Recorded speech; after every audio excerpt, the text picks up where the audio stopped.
Hello, welcome into Critical Misses. I am Tom TP Grant. I use he, him pronouns, and I will be GMing tonight's game. I am very excited to get to our finale here.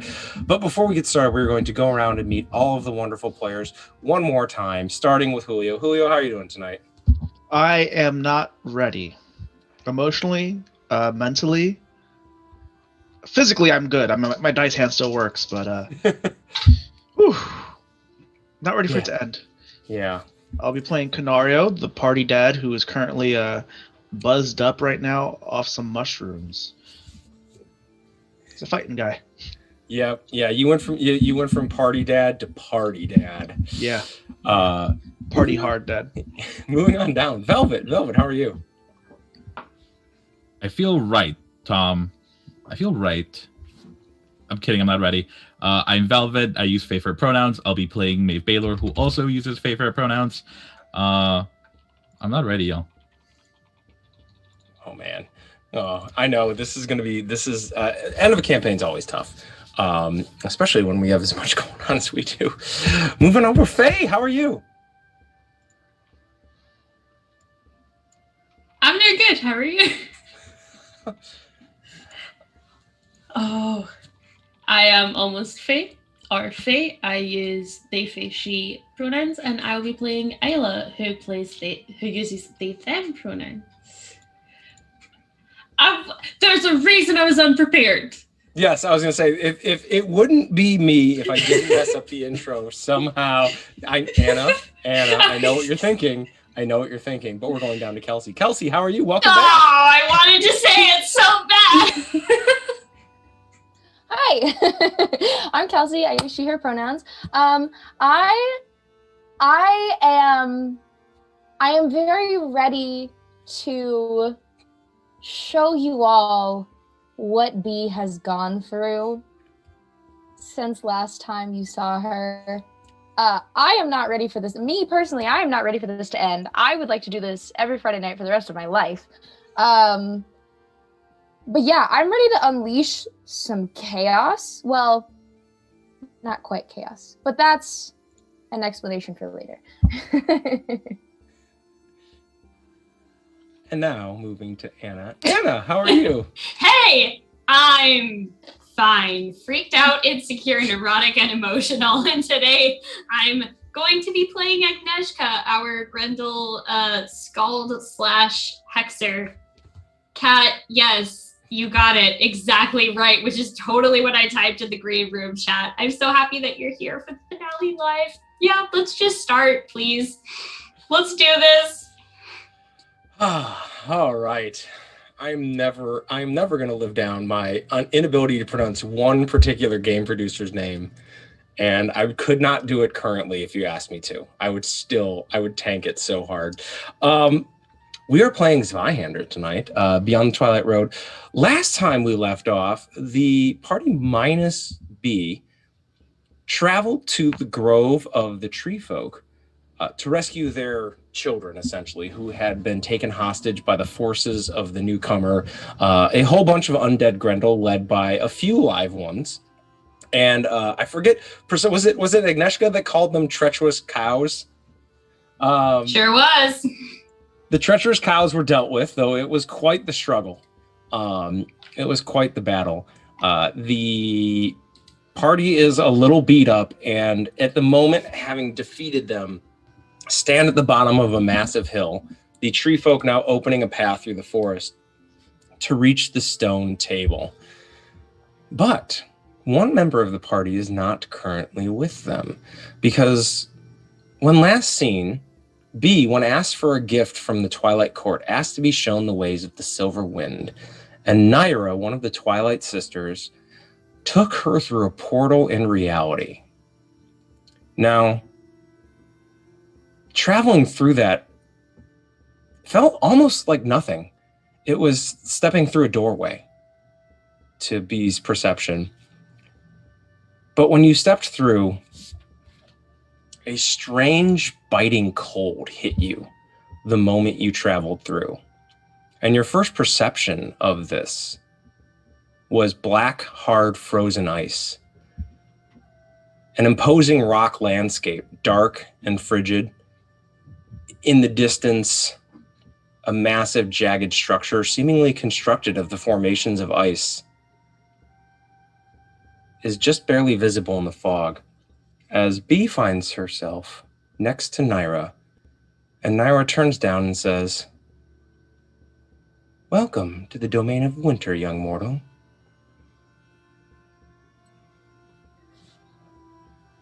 The domain of winter. Domain as in realm? Did we just walk through to a different dimension? You turn around and the Twilight woods behind you is gone. There is just a sheer rock face. She says, "Yes, this would be what you refer to as the etheric realm. Mortals cannot withstand the purity of our realm's magic. I will be protecting you from the ill effects for some time, weaning you in. But we'll have to spend some time here before you are able to harness its true power." But I can survive it eventually? Perhaps.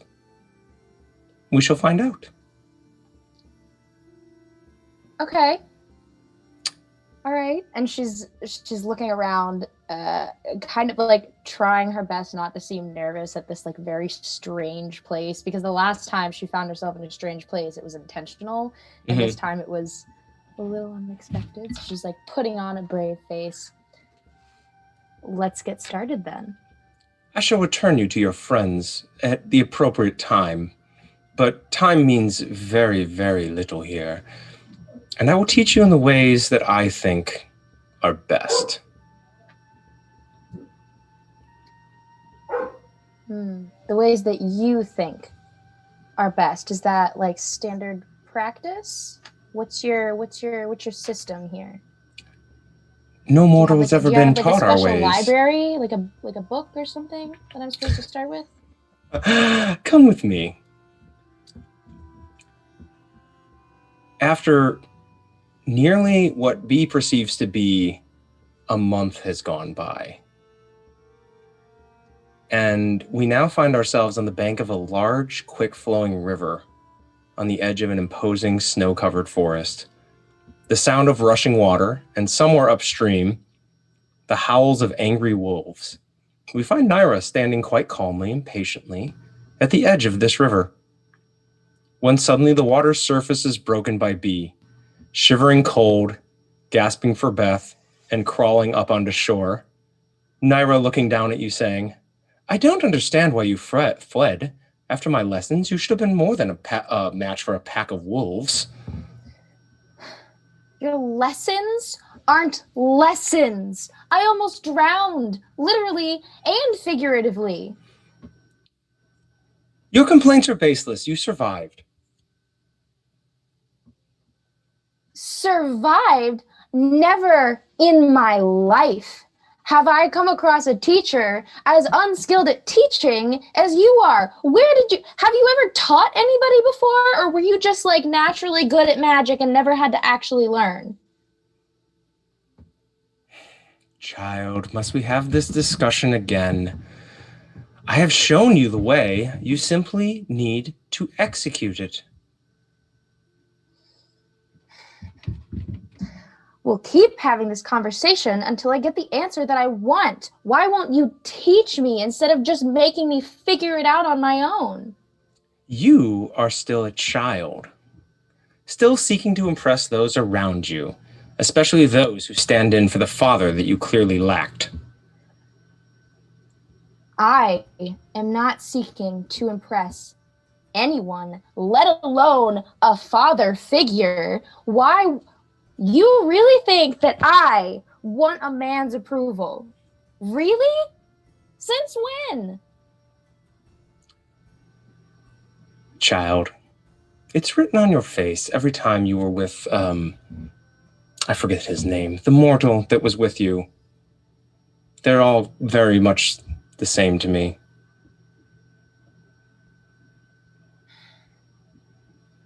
I'm not a child. Do you know who was? The one that died for you. You mortals, you're like mayflies. There'll be more of you later. It'll be fine.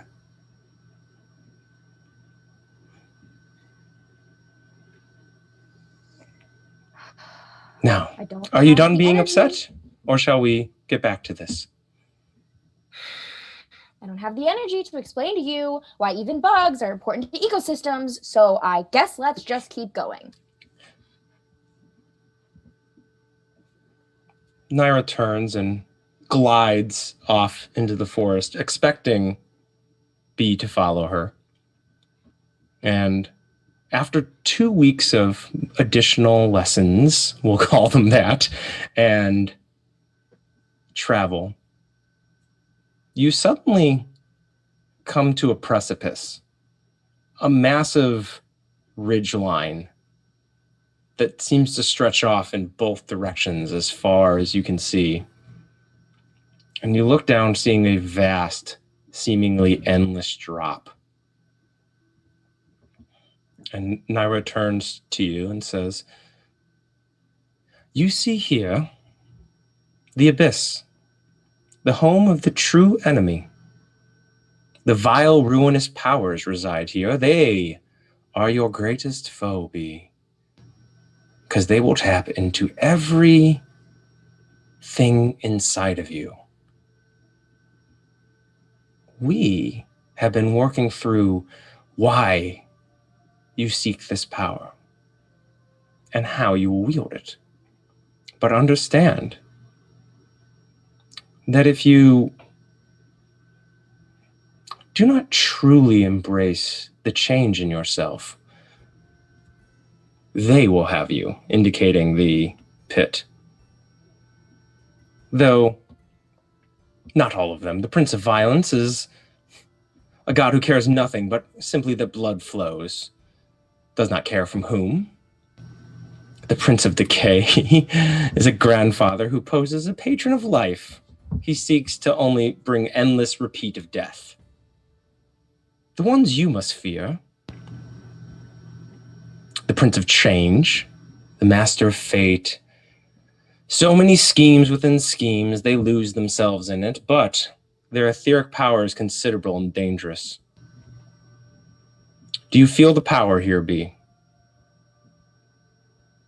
And I stare down into the crevice, waiting for it to gaze back, as my doom says. And I say, yes. That power is a lie. If you accept it, it warps your spirit and turns you into a malleable pawn. It's seductive, it's powerful, but in the end, it ends you. This is the greatest foe you will ever face, and it'll never cease tempting you. The abyss is always gazing at you, child. You must never, ever blink."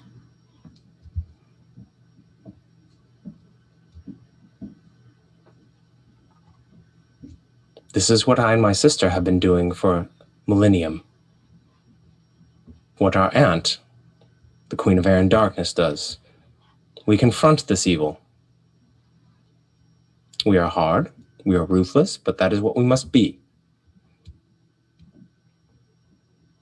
If you wish to wield this power, this is the foe you will eventually face. So, we shall test your resolve. What? Now? No, not now. We must find the proper foe. Proper foe, like something that lives down there? Down there, up here. They move about. We'll find one. You gonna give me any tips beforehand? Weapon, perhaps? Armor, maybe? I've given you all the weapons that you require. If you wield them properly, you will survive. Of course. All right. And we move to a few days later.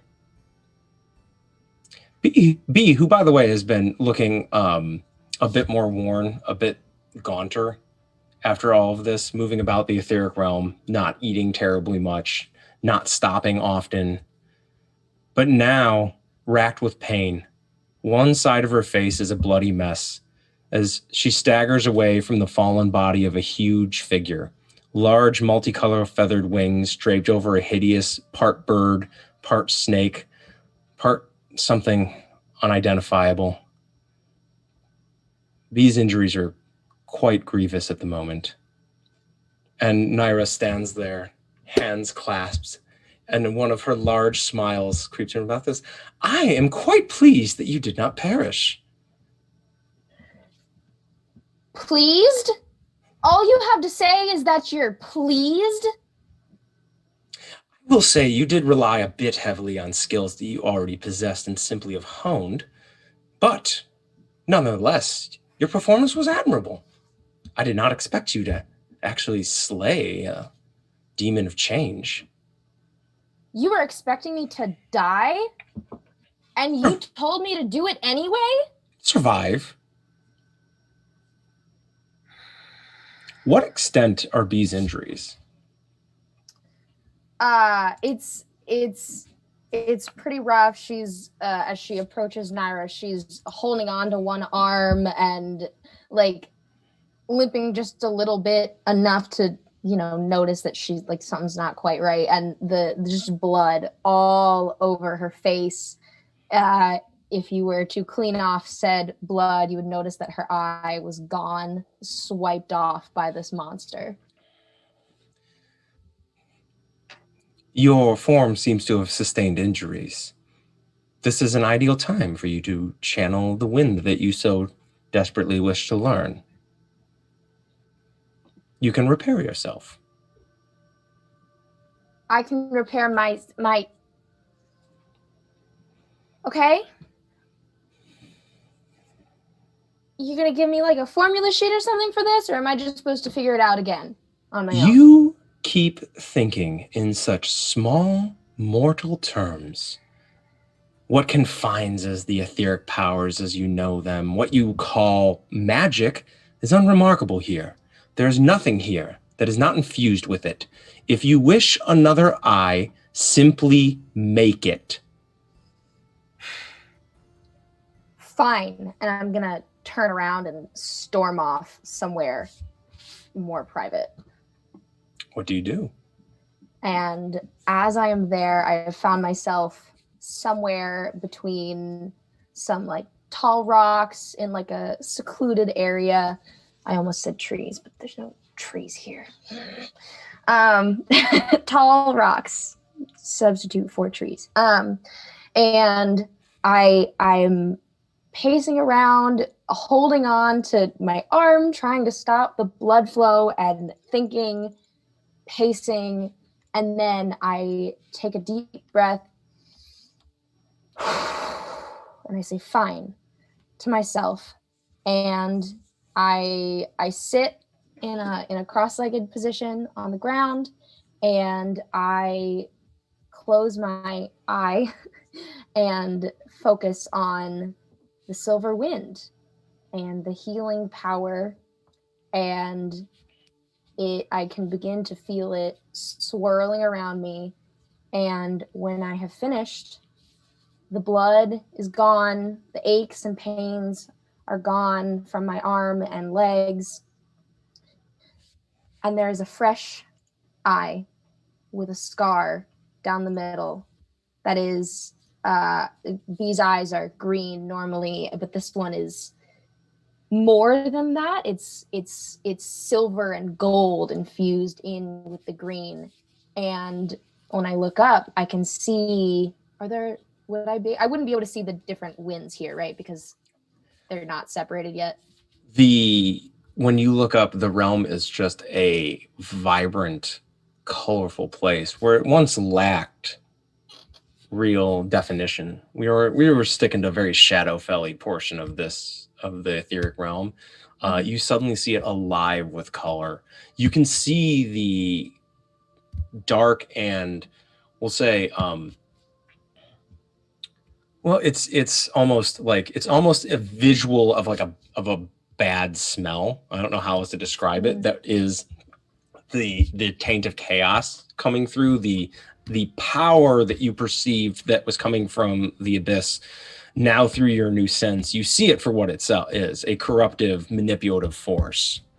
As you begin to glow with light, as you channel the silver wind, realizing finally how to feel and connect to what is magic in its purest form. And your face reconstructs. And it is at that point that we are going to move back to the rest of our party. Sitting there in the grove, the fighting has ended for the moment. The hill stands before you. The massive path that is opened leading up to the stone table. Agnieszka, the wounds you've sustained are severe. You're breathing heavily. Battle has just ended. All around you, the rest of the party stands about, and you see now the goal.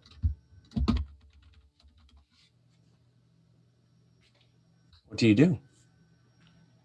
There's no time. We advance to there. And I would like to, I guess this is technically inspiring words. I don't know if we're in combat, but I really want to try and use my Bard's Tale ability Kat just sent you time. Kat just sent you a boon, so you can impose one for the rest of the session. Oh, sweet. Okay, so what I would like to do is, mechanically speaking, and then I'll say what I'm going to do, use my inspiring words to add +1 to all of my allies' damage and peril thresholds, and +3 to your initiative rolls. Thank you so much, Kat. Much appreciate. Like Canario needed any more. Sure, but I don't know that B is about to be dumped back out of the etheric realm with a brand new eye and covered in blood. Just be like, all right, let's get beefier. Given all of our various oaths and things that we have sworn, things that we have promised to do, things that we have tried to do and failed to do, I would just like to say that whatever happens next, we do this together. I have your back, as I hope you have mine. Let's go for the Twilight Port. Yeah. For us. And we go. As you begin to move, you see shadows moving on the hill. Many, many of them. There was one group left that supported the newcomer. The Grendel have been routed. They have been run off. You see goblins in dozens and dozens moving down the hill. At the top of the hill, you see a white figure standing up. But between you and them now stand well over 100 figures as a mass of goblins are moving down the hill towards you all. They're still a bit out. They're not at a full run. They are moving forward as disciplined as they can be. You see something large, a shadow, flit between the trees. But Agnieszka, between you and your goal, you see what appear to be an insurmountable amount of foes. And then, well, there's a strange glow as a fold in the air seems to open. And coming out of it, what does B look like now, reemerging several months in her perception of things, but barely a day in the rest of their perception when she returns? Bee steps out, glowing faintly silver just around the edges, residual glow from the etheric realm. And her hair is shorter, it's out of her face, glasses gone. She has this bright red scar down her one eye that is now a different color. She's not any taller. She still stands at her grand height of 5'1", but she stands a little taller, a little more confidently, less like she's hunched over a book all the time. And she walks through. Am I close enough to say something to that? Like, would they hear? And Naira would have said, like, you're going into battle, right? So I look around and I see the people that I know, and I nod to them, and I see this person, and I just kind of look Isla up and down, and I say, well, what are you waiting for?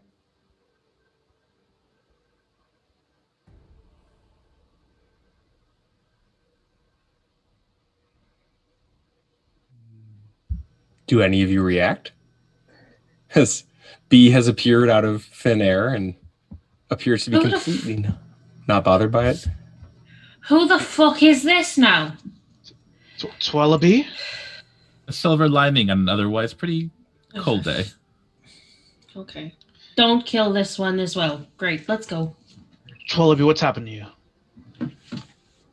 What? It's a long story. If we get to it later, I'll tell you.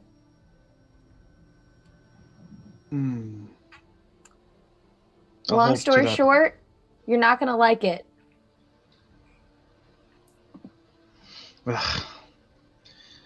We'll have to have a sit down. Well, that can wait. The time's come to hold nothing back. Remember, if we die today, we die with honor. And Agnieszka leads the charge, hoping Eivor et al. Follows. Eivor, you see coming at you as, like, walking towards you, looking over at the mass of goblins, just kind of a look of defeat on their face, just kind of one of those, like, oh shit, what are we going to do about? And Agnieszka, you take off running. Mm-hmm. And as you run, you're not sure if it's the injury, you're not sure if it's the just sprinting again for like the however many times today.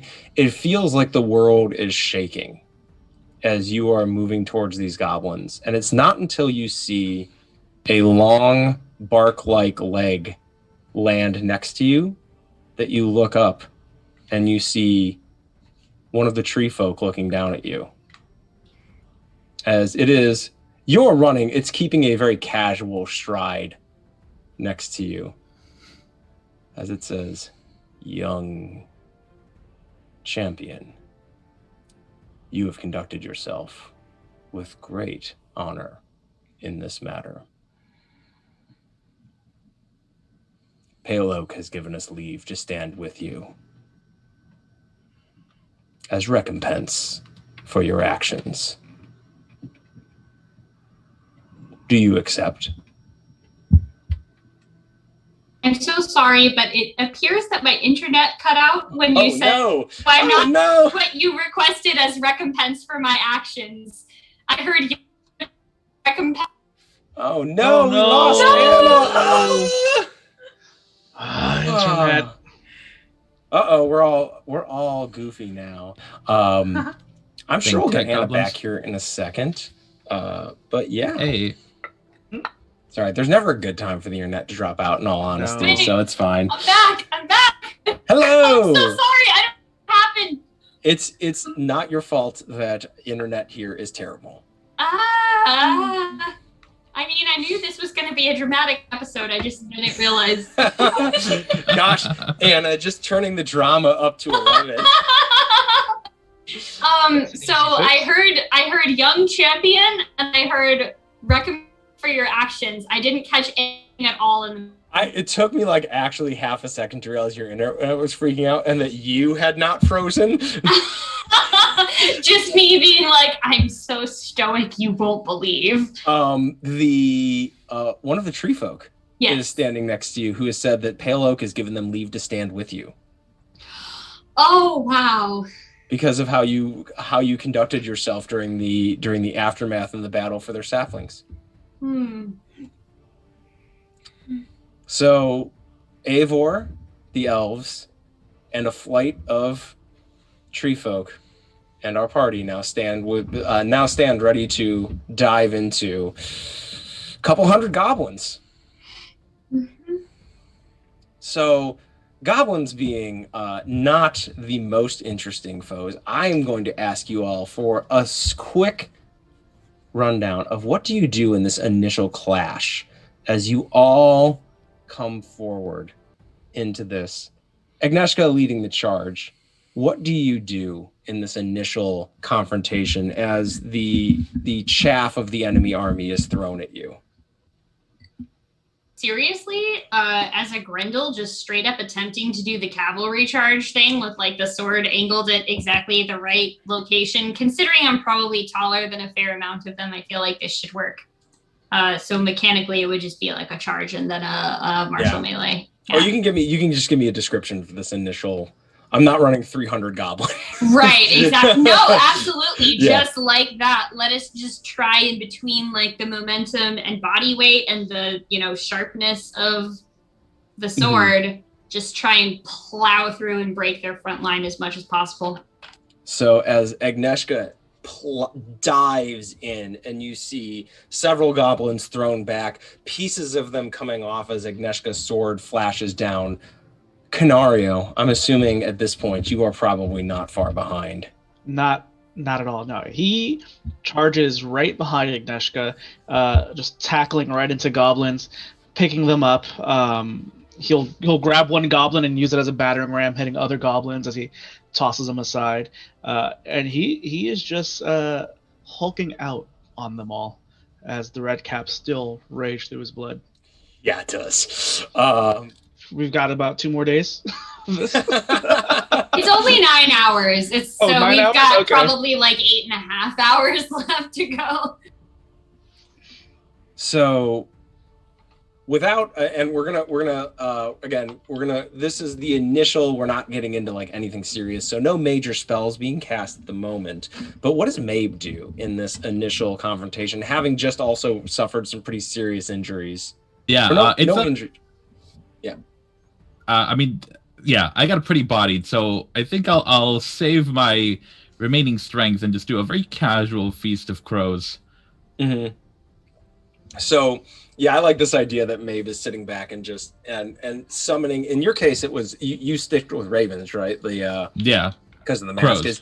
As you summon down and goblins as they're being thrown aside either by Agnieszka or Canario or the giant tree people who just come in and are just like moving swaths of them aside, trying to make you all a path to move through them. All of a sudden, birds start flying down and assaulting individual goblins' eyes or getting on the backs of their heads and pecking at their necks. And again, this group starts moving and like you can see the mass starting to move. What does B do in this moment? So B is going to be trying her best to make her way through, like, up kind of, like, in between the party and, like, some of the other forces that are on our side. But, like, and I know you said no major spells. This is not a major spell. Just anytime one comes close, just casting Shut Eye with a touch, just like pushing it out of the way. Oh, nice. So they just fall to the ground next to her. I like this. Just this idea, like as you walk, just very like, and then if one comes near you, just very dismissively, just like put it to sleep. Oh, and no, it's okay. Just don't get up. Just stay there. Just It'll take a be nap. better for everyone. What does Isla do? Isla's gonna walk probably quite near the front, and as they were getting close to the goblins, they would summon the purple wind, Mm-hmm. and in their hand, a large scythe that is covered in purple appears, and they're basically using Harvester of Souls, and basically just like cutting through the goblins. And if any of them get a little too close, like close enough to touch, then they're gonna do like swift passage just to be like, nope, you're dead now. Ooh, just harvesting wheat, huh? Yeah. Oh man, I like this. So as you begin moving through, the goblins waver slightly, and you see a path begin to appear. There is I'm assuming you all are sticking somewhat together, because your goal is not to defeat this whole thing. It's to get up to the stone table and bring word to the elk. You can see there's a thinning in the line, and this is when we're going to move to. As you move forward, there is a pack of a few goblin who appear to be holding who appear to be their reserve, who are moving forward to plug the line and try to stop you all from breaking through. And it is at this point that I'm going to ask you all to roll initiative, as we're going to have our first little combat. Don't forget to add 3 to your Yeah, add initiative 3. because of your inspiring roll or inspiring words. Ooh, I don't know if I need that right now, but let's see. Oh, jeez. Oof.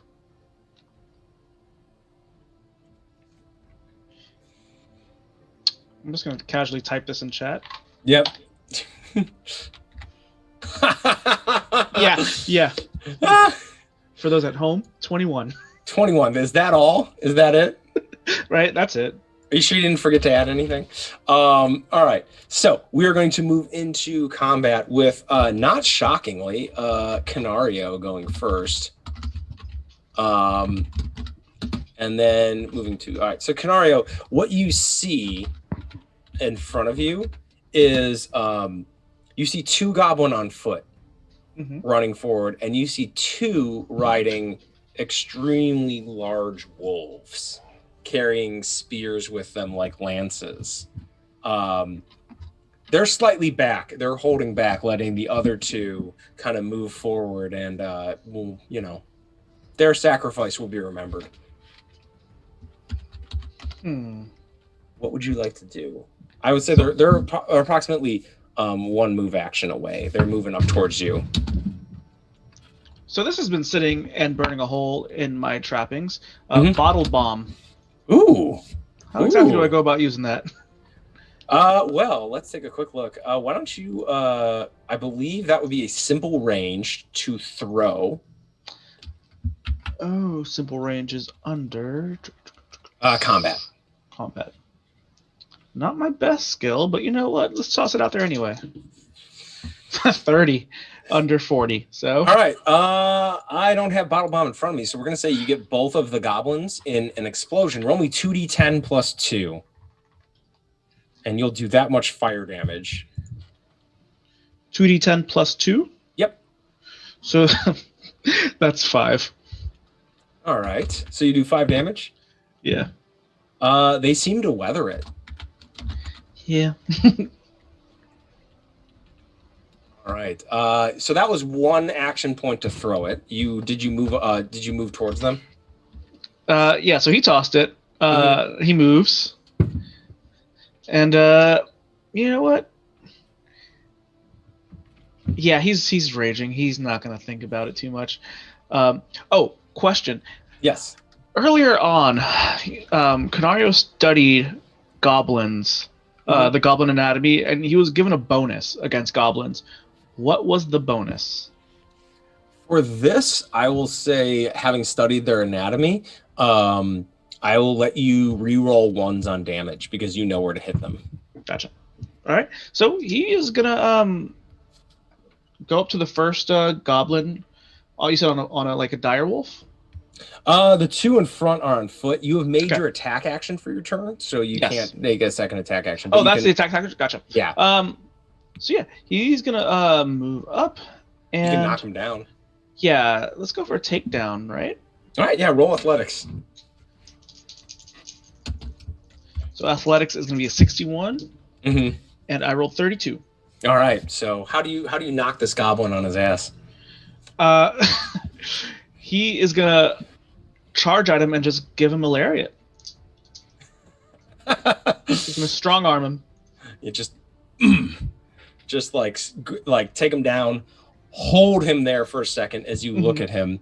It is now going to be Maeve's turn, I believe. Yes, Maeve, you're up. I'll cast Tongue of Beasts. Just in preparation. All right, so roll me that incantation check. That's 37 under like 40 something. Yeah, so you're good. You are now prepared to transform. What would you like to do with your other Tongue of Beasts is a second level spell, so you have one action point left. I think I'll save that just in case somebody tries to get too chummy with me. Sounds good.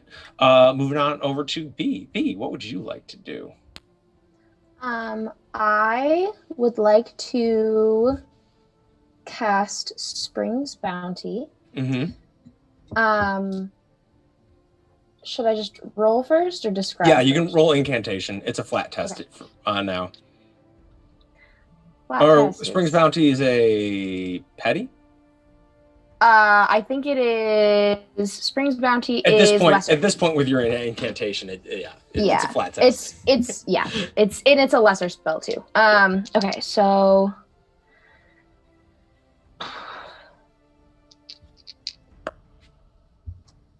I needed a 72 and I rolled a 74, so I'm gonna use a fortune point and re-roll it. All right, fortune I point. really want this to work. Oh no. Oh no. It was just a 96, so it didn't work.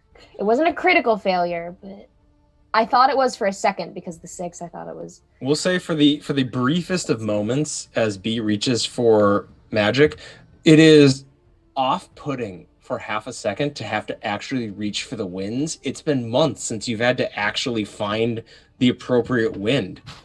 So there's this half second. It's like that moment when you get off a treadmill or something where like the ground is no longer moving underneath your feet and you're just expecting it to be moving. And you quickly, there's this moment of like you kick yourself mentally and prepare for your next action. And so that was 1 AP to cast that, right? A lesser is 2. Oh, okay. Yeah. I'm gonna save the third one. Okay. All right, moving on to Agnieszka. Yeah, whatever one is the closest one to me, I want to charge and attack it and kill it dead with my mortuary sword. So, movement times 2 to add a d6 fury die, and then if I do my martial melee. So there's the one that's down with Canario, and there's the one that's up. Are you going for the one that's down? The one that's up, actually. All right, cool. I rolled a 37. Yeah, so that's a success. I would like to spend. Well, let's see if any of these explode. Yeah, one of them does. 6. I would like to spend a fortune point to make the other one explode too. So we've got 12.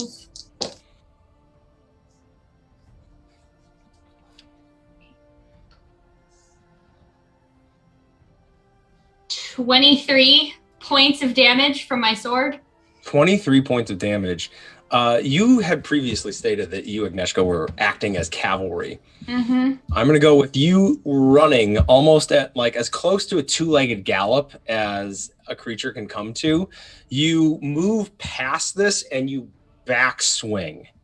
And you feel a moment of resistance on your backswing as you come clean. The rest of you see Agnieszka run right by the goblin that's up, swinging behind, and the head just roll off the shoulders as Agnieszka is making a beeline towards the 2 wolf goblins.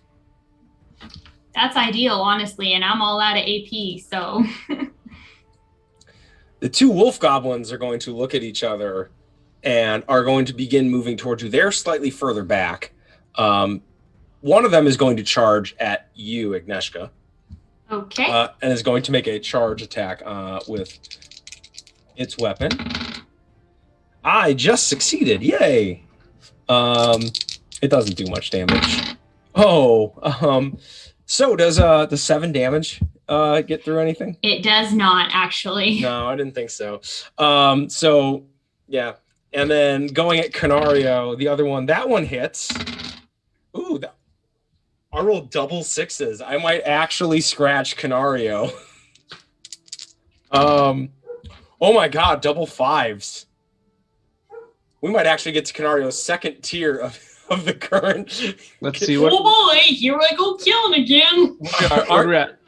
We're at so that's that. The first one was 12, then another 10, so 22, 26 damage. Nope. My second tier is 27, so that's just one.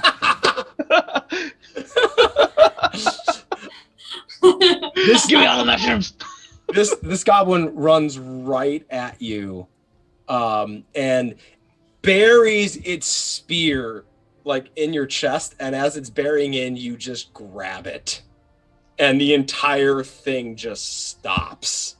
The goblin like is pitched forward in the saddle as the wolf like trips and like almost falls, as Canario is just sitting there holding this spear, looking at like, really?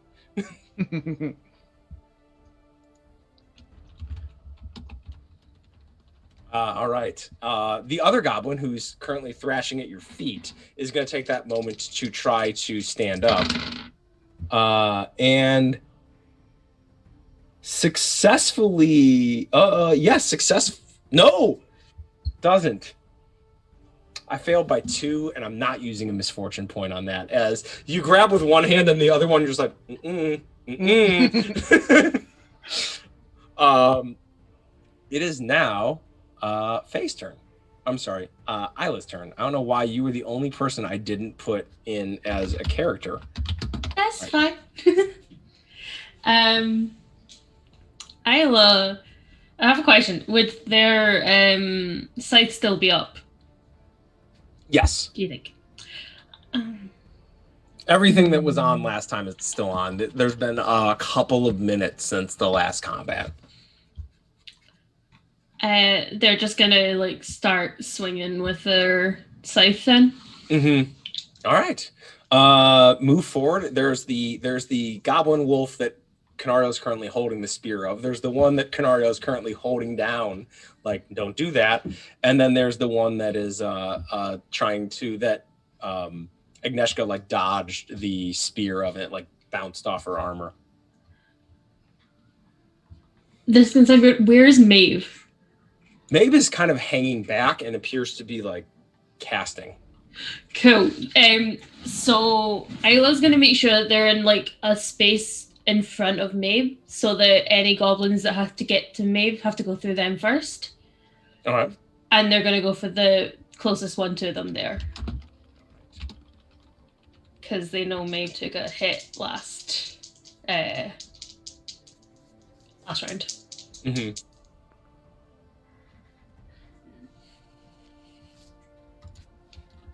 That's a no. They didn't hit, but it's fine. They're just gonna make sure that they're like, if any goblin tries to get for Maeve, they're gonna put themselves in the way. Okay, so you're protecting Maeve as Maeve is continuing to try to cast. All right, we're back at the top. Canario, you currently have 2 of them engaged with you. What would you like to do? I wonder. So is one still down? One's still down. I will remind you, you can perilous stunt and attack on the same turn. Oh, I don't have my action sheet up. That's what's missing. So let's go ahead and attack the one on the ground. All right. Go ahead and roll with a +10 on that, because you've got a pretty severe advantage on this one. Actually, let's make it a +20, because you were Actually, hold on. Let me logic this out. So I have 1 on the ground, 1 standing up. Mm-hmm. And is there a third one? No. Okay. So, you know what? The one that's standing up, I'm going to take aim, and I'm going to get him down on the ground. So I'm going to take aim on him, and I believe that is +10. Yep, that adds a +10. And then you're going to make an attack and use the abilities. Yes. Ice. All right, go for it. So that is a 70. And I rolled 11. 11. All right. That's a critical success. I will assert that because it's the final episode and screw it. I'll assert that as you automatically hit the takedown also.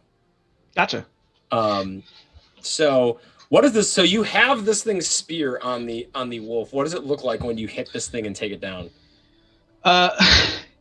So spear is in his hand. Mm-hmm. He yanks the spear, and I'm guessing it's pulling the guy with him. Mm-hmm. And as he does it, he kind of drops the spear and just extends his arm out, also going for a clothesline. And then there's still one on the ground. Yep. And then I guess I'm gonna go for a chokehold on him. All right. So roll athletics to establish that chokehold. Athletics. And then he will have a penalty of -10. Yes, he will. You can roll with a +10 on your athletics for that. Oh boy, that's 71. All right. Yeah. 45. 45. He suffers. What's your brawn bonus? It's probably terrifying. Brawn is 7. 7. Yeah. He. You just drop your boot on this one goblin's throat as it's like, as it grabs it, and it is now imperiled. It's definitely imperiled. So we have. I feel so alive. Canario is just standing there, like over 2 goblins on the ground, just like, ah. Wild. Mabe, what is Mabe doing in this moment? Party Dad looks like he has this handled. So I'm a Super Saiyan real quick before something stray hits me and hurts me. I think I'll channel for this. All right. What are you turning into? Something eerily similar to, but legally distinct enough from one of those Chad-ass Croxagors. All right. Okay. So that works. That's 45 out of like 50-ish. Okay. Here, hold on. Let me just give you the right number that I have. Oh, I actually have a stat block for this. Yeah, 45 out of like 53. 45 out of 53. Let me pull up. So as you begin to channel, you recall one of your younger days when you lived in the far south of the Empire, in one of the port towns, and you remember seeing a strange traveling group disembark from a ship, and amongst them they had a strange, massive, hulking lizard person. And you remembering that, channel that into, and you become a large Atslan. Hold on, I have the stat block. I'll send you the stat block. Or it's better yet, just tell me what you're doing, and I'll roll, and I'll so we'll save it. But yeah, you become a large hulking crocodile person. Hell yeah. You currently only have the weapons of your jaw to use, but you are pretty darn big and pretty darn tough at the moment. You're not Canario tough, but who is? Who is, right?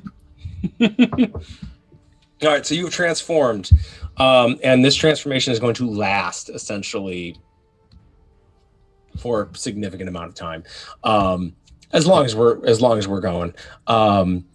But that is pretty much, that's the entirety of your turn. You can move forward so that you can be in combat on the next, that you can be involved in the next round, because there's going to be more coming after. Yeah, the I'll goblins. walk up and unnecessarily back up Canario, who has this handled. I'll just stand threateningly to the side. All right. There's still the matter, B, of the one goblin who is just that Agnieszka just barely evaded the spear of. There's one active combatant still on the battlefield. What would you like to do to that one active combatant? I'm gonna take a deep breath, refocus my energy, and I'm gonna try to cast Spring's Bounty again. All right.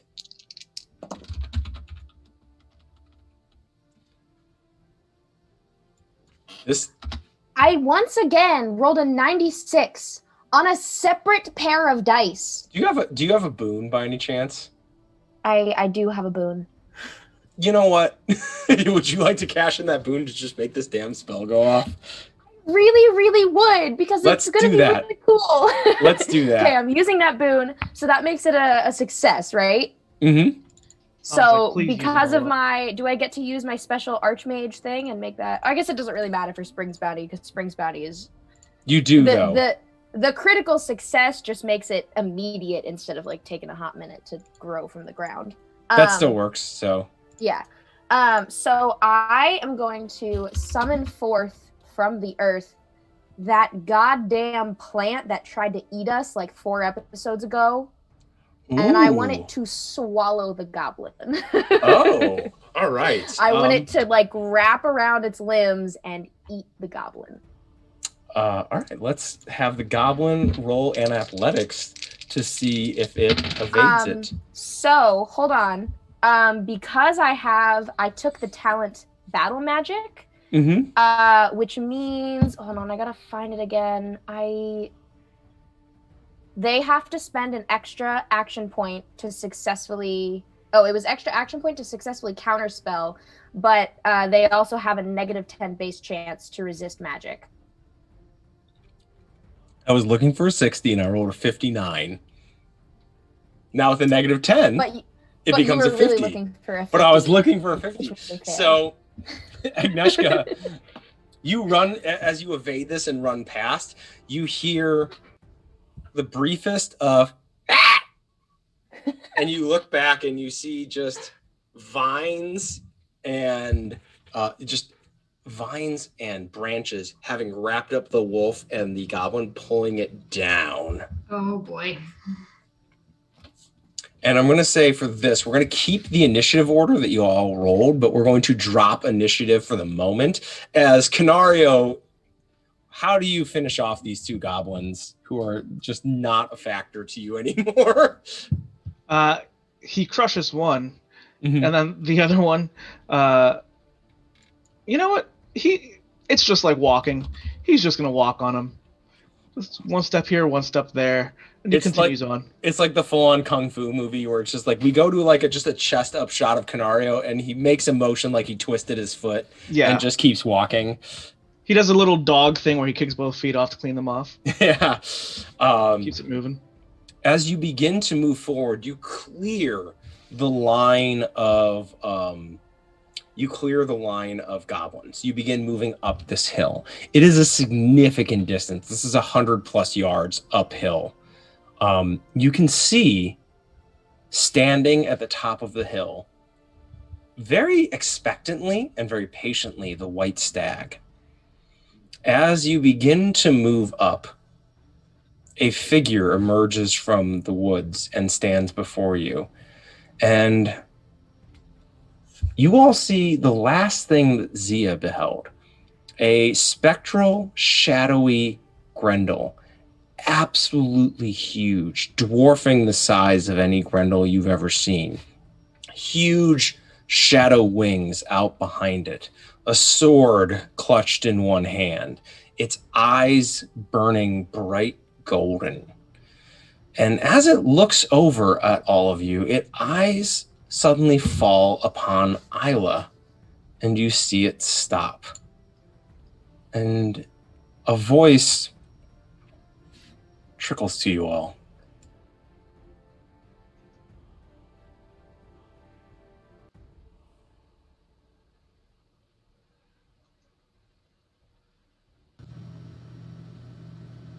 You guys didn't hear me? No, that was kind of cool, though. No! The intent was there. The intent was there. All right. I'm going to have to figure that out on the break. So you look at this. It's you. You are still alive.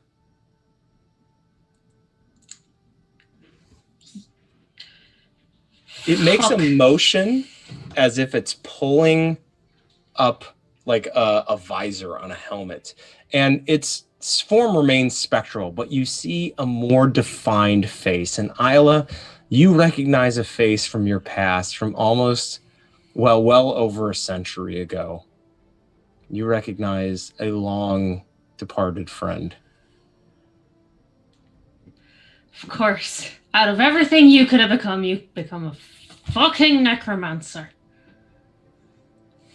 Isla,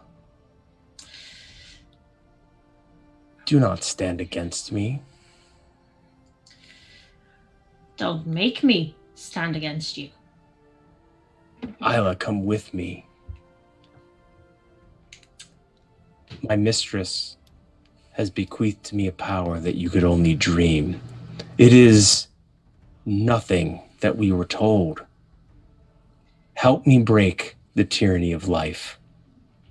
We will break the cycle.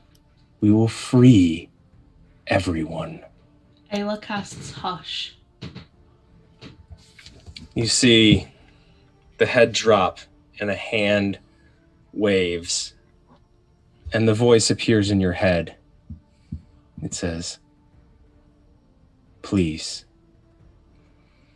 come with me.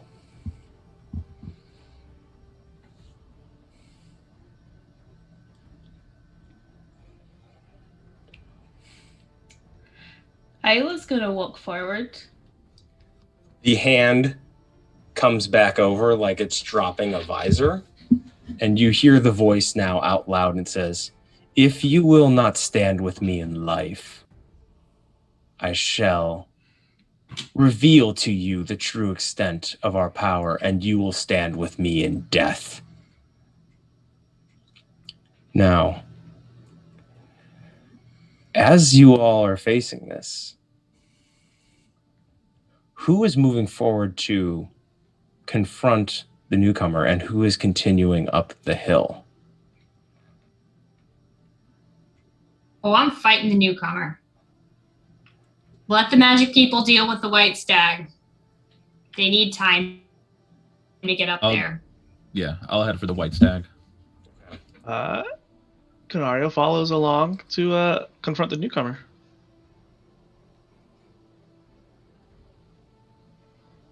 B is going to not go too far ahead, but like pretend to go a little far ahead so it looks like she's out of that situation, but she's still going to stay within range of that. Yeah, you're keeping And both parties in your casting range. Like, more so keeping this one in my casting range, but like pretending like I'm leaving so that they pay less attention to me. As you see, so Maeve is going up the hill. B going somewhat with. The rest of you are all facing the newcomer. You see the newcomer's head turn as Maeve, you begin to move up the hill. And you see it begin to move in the direction of Maeve, as they seem intent on stopping anyone from reaching the top of the hill.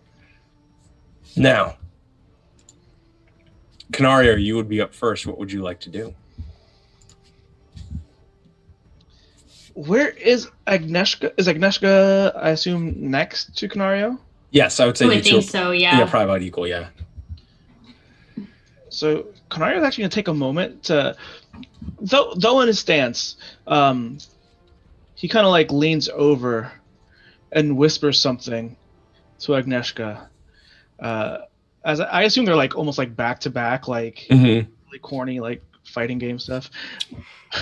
But he leans over and he whispers, "This is quite a predicament we found ourselves in, Agnieszka. I need you to promise me something.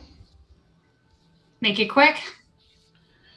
No matter what happens, you get me home to my family." This, I swear.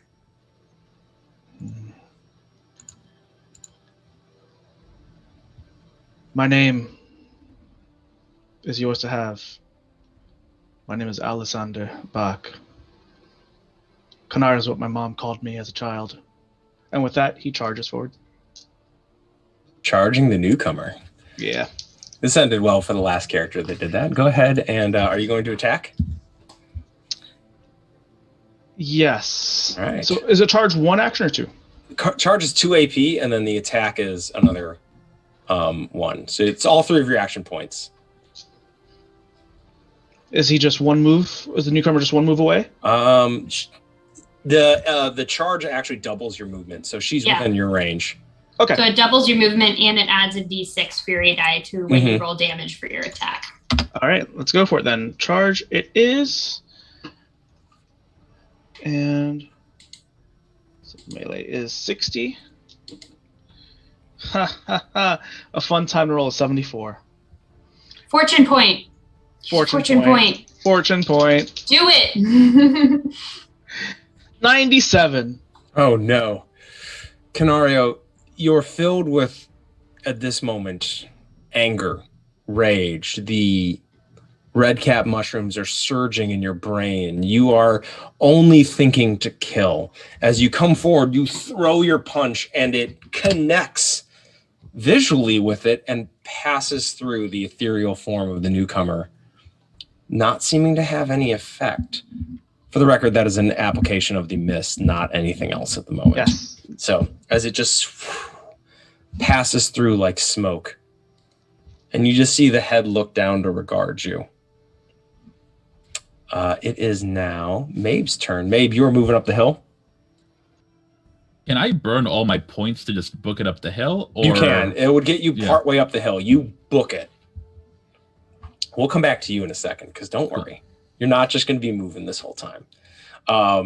You do see that the newcomer, like that head, as Canario swings and seems to miss, or hits and that seems to do nothing, you see its attention come over to Mabe, and you see it make a flicking gesture with its hand, but nothing else. And now it is Beast's turn. I would like to cast Shut Eye. That's what I would like to do. To just, because that would knock the enemy prone. I'm going to cast Shut Eye on... Shut Eye knocks them prone or knocks them out? You immediately render one foe helpless as they are knocked prone. Okay. And I'm casting that on the newcomer. Okay. I rolled a 16, and because that's a success, that's one of the spells that I picked for my crit success feature as an archmage, which means they cannot resist that magic. Well, as you go to do that, this creature cannot be rendered helpless. As you extend, you feel there is something fundamentally wrong with its form, and you immediately recognize this will not impact what appears to be an ethereal ghost-like figure. As in, like, it's not really there, it's actually somewhere else, or like it doesn't have a physical form? It doesn't have a physical form. I'm gonna spare you all the swearing that's going through my head right now. I'm gonna say so that was just a petty spell. Was that 1 AP? Mm-hmm. Okay. It doesn't have...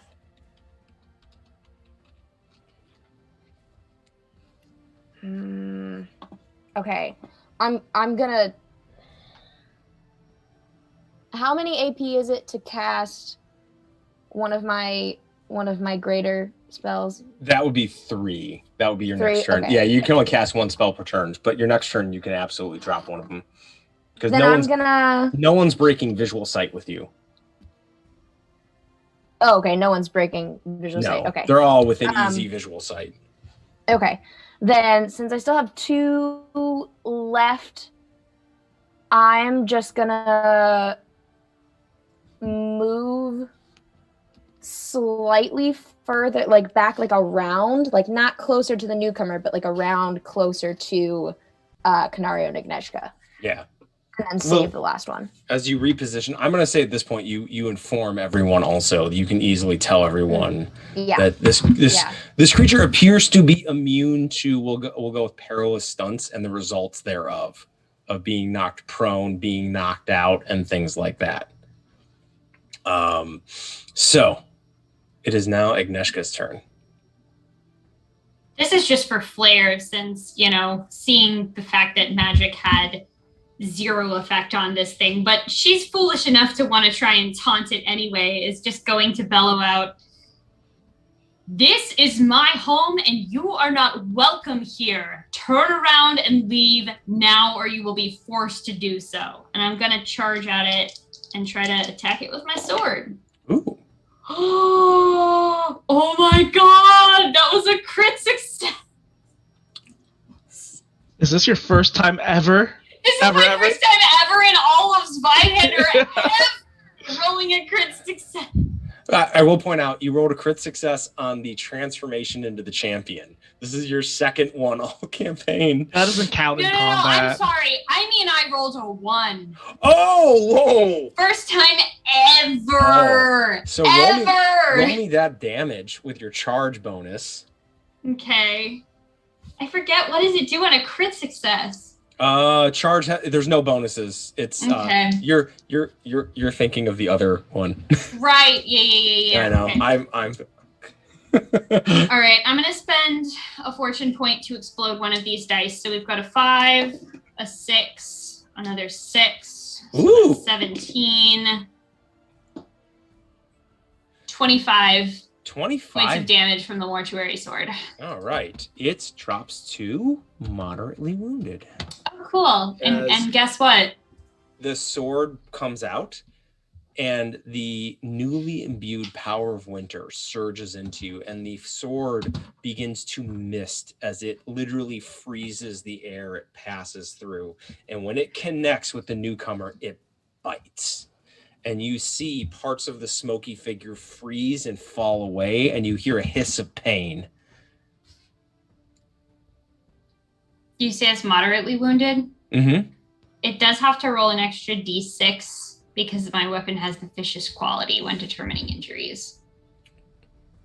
Probably it can't take injuries because it's a fucking god, but for whatever that's worth. It can't suffer injuries. I didn't think so. It's a motherfucking ghost. Yeah. Yeah. Well, we tried. Boss fights, y'all.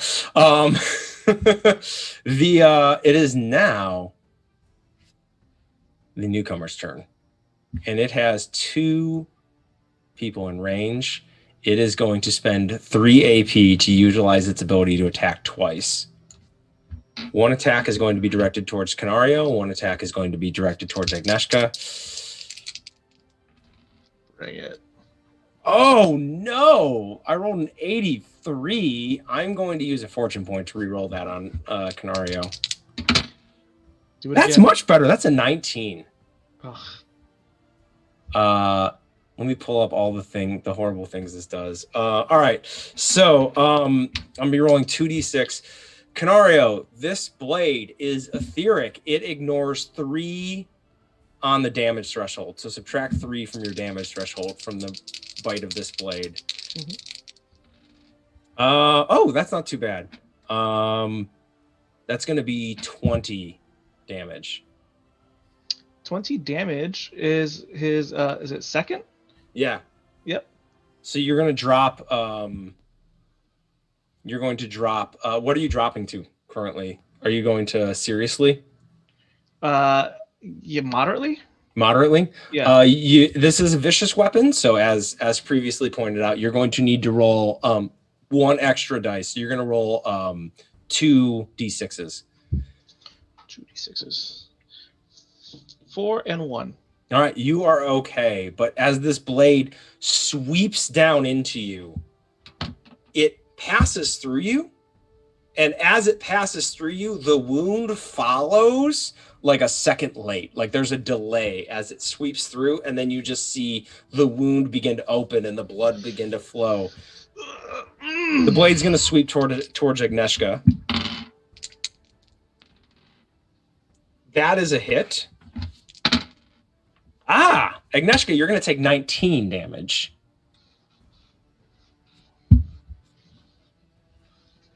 Agnieszka, are you deceased?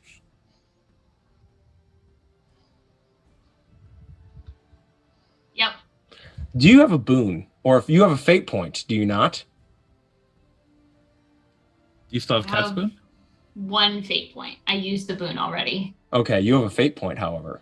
I'm going to use that to live. Hold on. I'm going to wait, allow wait. you use There's that a fate boon. point. What do you have an ability? No. The fate point you are sliced and a major wound begins to open, but the delay creates an opening for something else to happen. So we will come back to that in a second. As you lean back and it just misses cutting your throat open. You are you're grievously wounded, correct? Yep. I started this session at grievously wounded. Roll me the injury dice. Roll me the injury dice. Okay. But is this vicious? Yes, it is vicious. Oh, fuck. Just 1 6. Okay, roll the D100, and we're gonna move to Okay, 52. 52. Do you want to look that up, or shall I? I got it. It's okay, cool. Let's it's see. not instantly dying, so that's good. Oh no. Mutilated hand. Oh, so That's bad. You bring your hand up in the last moment that intersects the blade as it comes towards your throat, and your hand parts down the center. But you are alive. And as you see the portion of the newcomer that you cut into begin to close up as it appears to be healing. Not all the way, but it appears to be healing ever so slightly. Isla, it is your turn. Ayla's gonna book it up the hill. You're going to move up the hill. The newcomer turns and says, "You run? You run. I will fulfill my mistress's goals. Our compact means nothing to me now. I serve a higher power, and my mistress does not tolerate failure." And you see again the hand wave, and Mabe and Isla, you see etheric figures, smaller, begin to emerge from the ground in your path. Ayla's just gonna reply, our pact means nothing to you, but it still means something to me. My word is still my bond. And I promise not to hurt you, so I fucking won't. And Ayla's ignoring whatever the newcomer is trying to throw at them. That creature is dead. Don't. The Shadow Walker stands before you.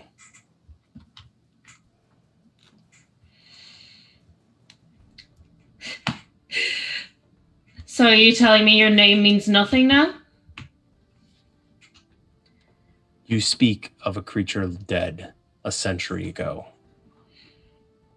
Something else, something changed stands before you. And you feel like the slightest hesitation in it, but there's a steely resolve behind those words. Then why haven't you used my name? And Ayla's just keep on booking it. The newcomer hangs their head and turns and says, "Kill them." As the two spectral figures that emerge from the ground suddenly surge towards you two. We'll come to that in a second, as it is now Canario's turn. All right.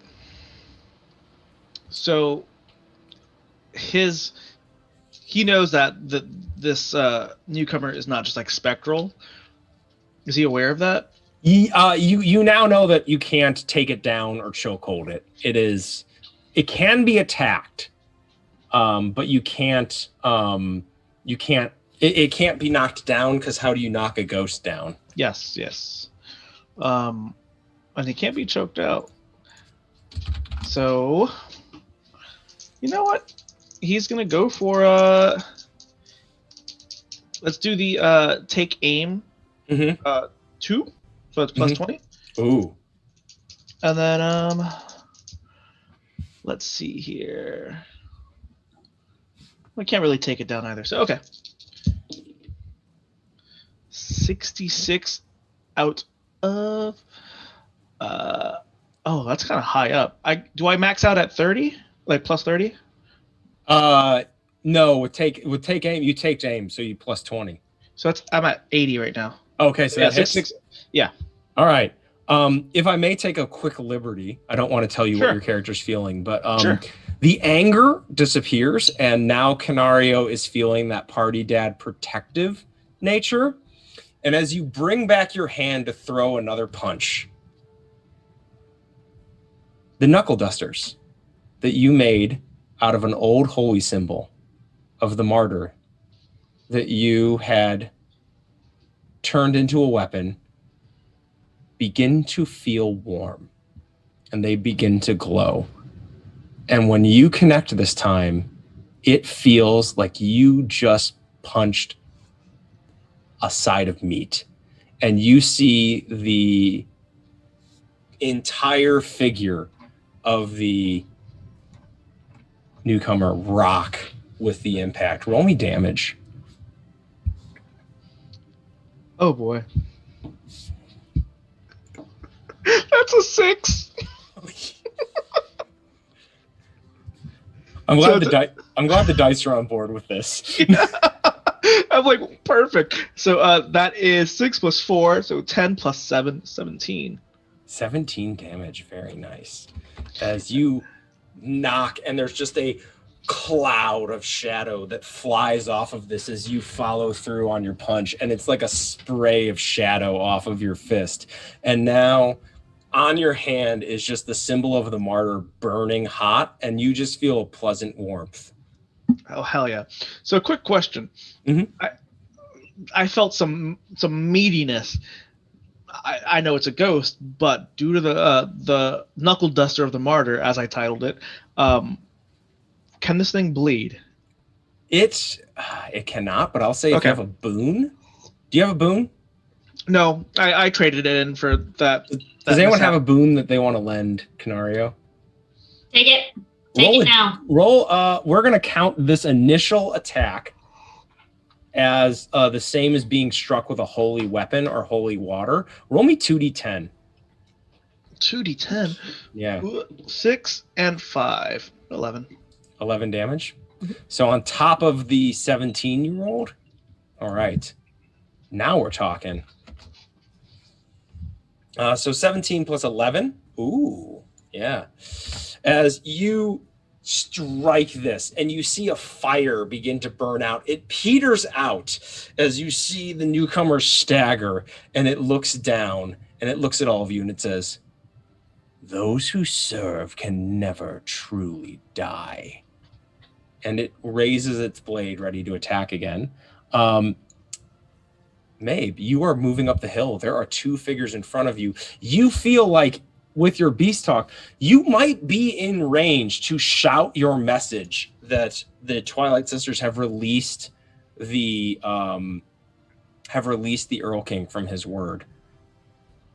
But as you approach, one of the ghosts opens her mouth and a horrible shrieking wail emerges as she is laying out a massive and horrible sound that appears to be stopping you from communicating with anyone at the moment. Isla and Mabe, you will not be able to speak to each other, and you cannot speak to the Earl King until the wailing banshee is dealt with. So what would you like to do? I'm assuming the wailing starts while I'm still in motion. Yeah. So I think recognizing what this banshee's trying to do, I'm gonna keep moving at it, and then launch myself at the banshee's head and snap down with a death roll. Roll me an attack, simple melee. You're looking for a 75. 75. Mm-hmm. Okay, not bad. 19. 19. All right. So roll damage. That's just still D6s, right? Or is that Yep. D10 for the bite? How many That's going to be D6s? D6s. Yeah. How many? Say that again. How many D6s? Just one. And then I get the +1 for there will be blood, or is that for like a weapon? That's for we're going to say it's for a weapon. Okay. Yeah. That's a 4. That's a 4 plus your. Sorry. Add your brawn bonus for this. And I'm sorry. Let me do that because I have the actual stat block. You're going to be adding a 9 to this. So you're 13 damage. You bite down, and the scream continues, but you feel the teeth find purchase, and you feel it do damage. Right on. All right. Maeve is tied up with the wailing woman. There's another one who is floating in towards you and Isla, but before that, B, you're standing between the two. You can see everyone involved. What would you like to do? So, I'm trying to put some pieces together. Her academic mind wants to solve the puzzle as quickly as possible. So, the holy symbol did damage, and fire did damage. No, it was like a whitish, like it was the rendition of holy damage to it. It appears like holy damage is extra effective against this particular creature. Okay, and then other question, mm-hmm. with my fancy new eye that I can now passively use. Oh, that's right. Yeah. What do I see on the newcomer and on those ghost things? So on those, you see so you have now become rather accustomed to seeing magic. And in the etheric realm, you saw magic in its purest form. Mm-hmm. You also saw chaos in its purest form, that ugly sort of like malformation of magic. This appears to be a strange recreation of that. It is an attempt to recreate the purity of magic, but it is somehow wrong. It is mashed together. You see all of the winds wrapped up in there's skill in it, but there's also a lack of caring for the damage that the spell causes or causes to reality or that around it. It is a terrible and misformed magic. This is the art of necromancy. This is the dark magic of grabbing multiple winds and combining them without the skill to utilize the silver wind. It is at an extremely high level of using it, but it's still dark and wrong. Above you, you see a massive swirling hurricane cloud of the amber wind. There is a huge pool of amber wind energy in this forest right now, waiting to go somewhere.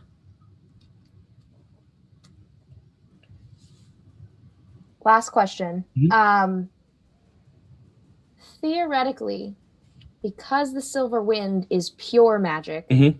combined the right way because it was never split, would that theoretically burn through this other? The silver wind is not holy. The silver wind is still arcane, so you would not be extra effective. You would probably be, any attacks you would be potentially just normal levels of effective.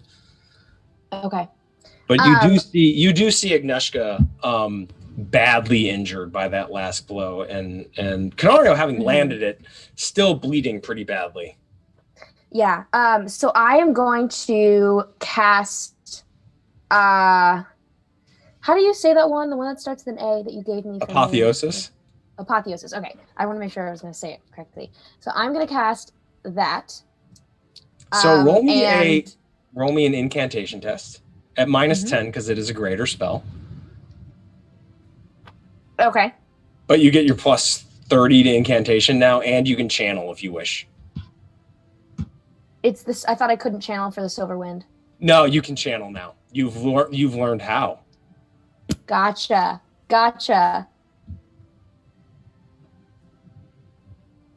So, hear me out. Mm-hmm.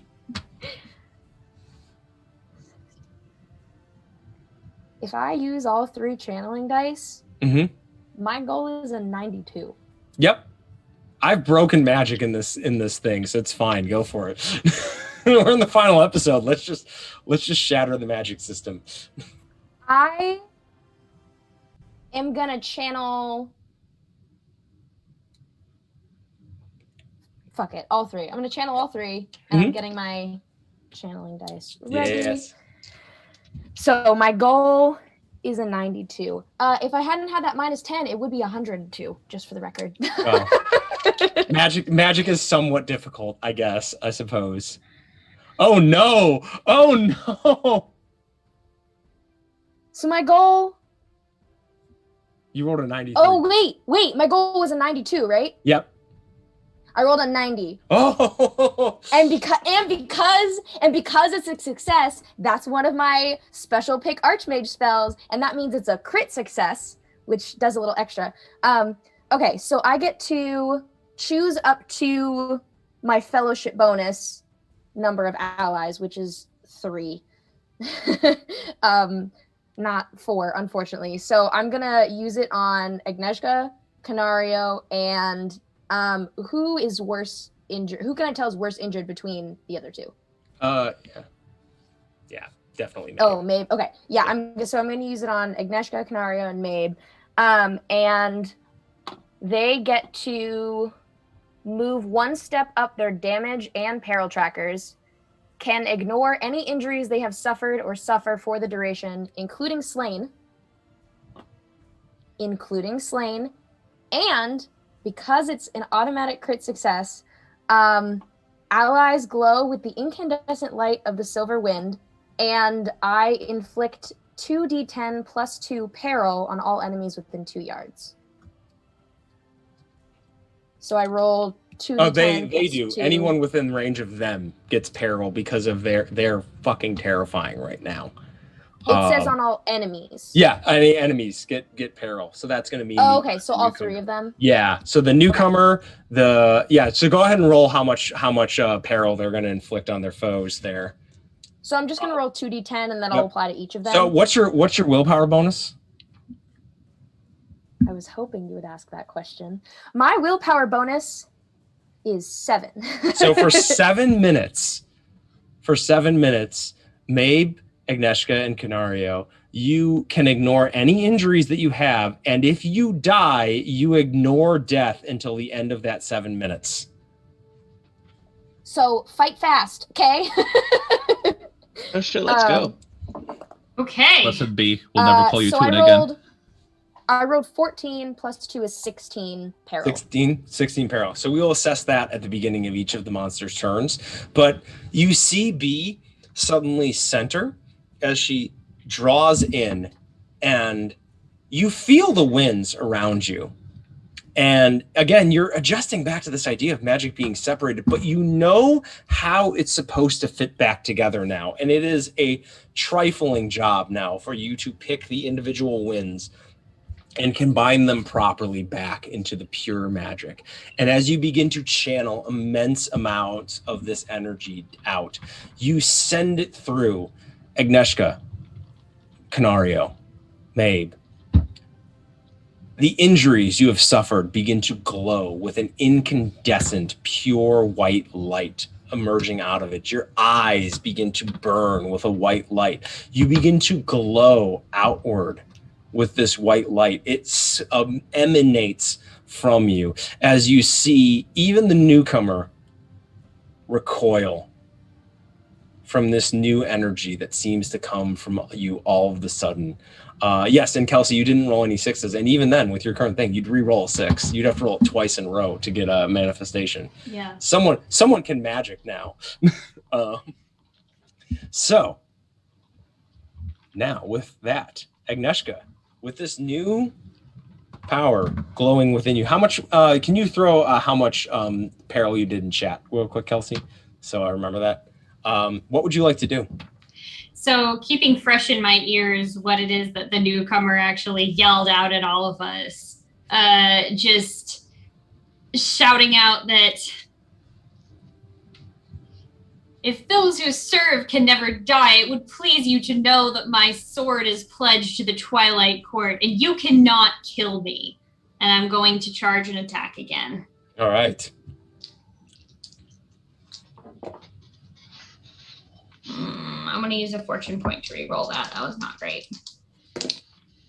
Oh, no. Still a fail. Okay, so I charged at it. I tried to attack, and I failed 2 times. Oh, no. I mean, to be fair, I'm magically kept alive for the next 7 minutes, but I'm still very fucked up. Well, So- you use the fate point to not die. Yeah. Your But I'm hand, still- you can ignore the hand injury. Yeah, even so, I rolled 2 rolls in the 90s. That's Okay. the problem. Okay, Yeah, I was gonna still say, just remember, failed you can twice. Ignore the hand injury. Yeah. You are currently seriously wounded because of the spell, because you moved Right, you moved up a tracker. Okay. But yeah, your hand, like where the piece of your missing hand, there was a glowing representation of like what just suddenly your hand is whole again, as if it was restitched together. Moving on down to, it is the creature's turn. Quick question. Mhm. Do the people subject to my spell know that it is going to end and that this effect doesn't last? No, they wouldn't. Okay. That's what I thought. So they have no idea that they're going to suffer at all. They've once never it's over. experienced this before, no. Okay. So you see the glow off of you, Agnieszka, causes the newcomer to shy away. And you see its other hand flex out, and it creates a shadowy whip as it appears to want to stay slightly away from you. As it shuffles even further back, it has currently suffered some peril. It is going to attack Canario and Agnieszka in turn with the new weapon, as it now has some reach. Canario, I rolled a 3 for. All right, Canario. Taking 3 off of your thing, though this doesn't have vicious anymore. You are going to suffer again 20 damage. I keep rolling the exact same thing on these dice. You're muted. Oh yeah, all right. That's yeah. Ouchies. So that's a second. So grievously wounded. Grievously wounded. Roll me those 3d6. Because you can ignore it, but you still suffer it. Haha, 6. 2. 1. Roll me that d100. 61. 61. I will pull up what that is in a moment. But its second attack is going to go towards It's I have it. I'm gonna go towards Canario again. That hits. That's a 6. All right, so that is 19. That's 25 damage. Oh, that, yep. Canario, you are technically slain, but at the moment, you can't be brought to care. Does anyone else notice he's slain? Like, does anyone else notice that? You would see the whips like wrap around your neck and suddenly pull through, and there's suddenly just a gleaming like line around your neck. It's pouring out the silver wind light, but you are holding together in the moment, but you have what appears to be a new wound encircling your neck. Gotcha. I don't need a nose, just hands. All right. The ghosty boy next to the wailing woman is going to float up towards Mabe with a huge sickle, and it's going to sweep down on you. That is just barely going to hit. That does. It's 10 damage. What's your damage threshold? I don't know what it is in croc form. Oh, croc form? Croc form, you're an 11. So you do not care. I mean, I'll have you know, sir, I ain't afraid of no ghost. Ah, excellent. All right. I have my brain wouldn't lock on like several Ghostbuster responses. We're just going to move on because we will just spend the entire night on that. The Wailing Woman is going to attempt to force a resolve test from Maeve and Isla. Would you both please roll me a resolve test? Indeed. Can I use gallows humor for this? Yes, you can. What? That's a spicy 19. That's a 19, yeah. So you weather it fine. I have a book. I have a thing about resolve, and I can't find my book because I put it somewhere because I'm an idiot. That's okay. What is it from your profession? I found it. Okay. Yeah, it's one of the profession ones. Hydrate.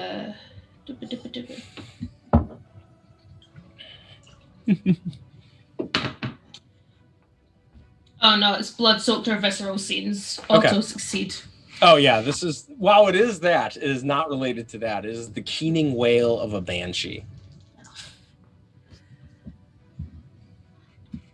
Nope. Yeah, that's you take 3 peril. I don't think that hit. Yeah, I rolled a 1, so I Good think job. you're fine. Yeah, undeath, like you've dealt with these before. All right, that is all of their turns. Isla, you have 2 ghosts in front of you, holding you back from this. What do you do? I have 2 questions. Yes. So the 2 ghosts are undead. Yes. Mm-hmm. I have 2 options here, Mhm. but I also want to ask for future reference.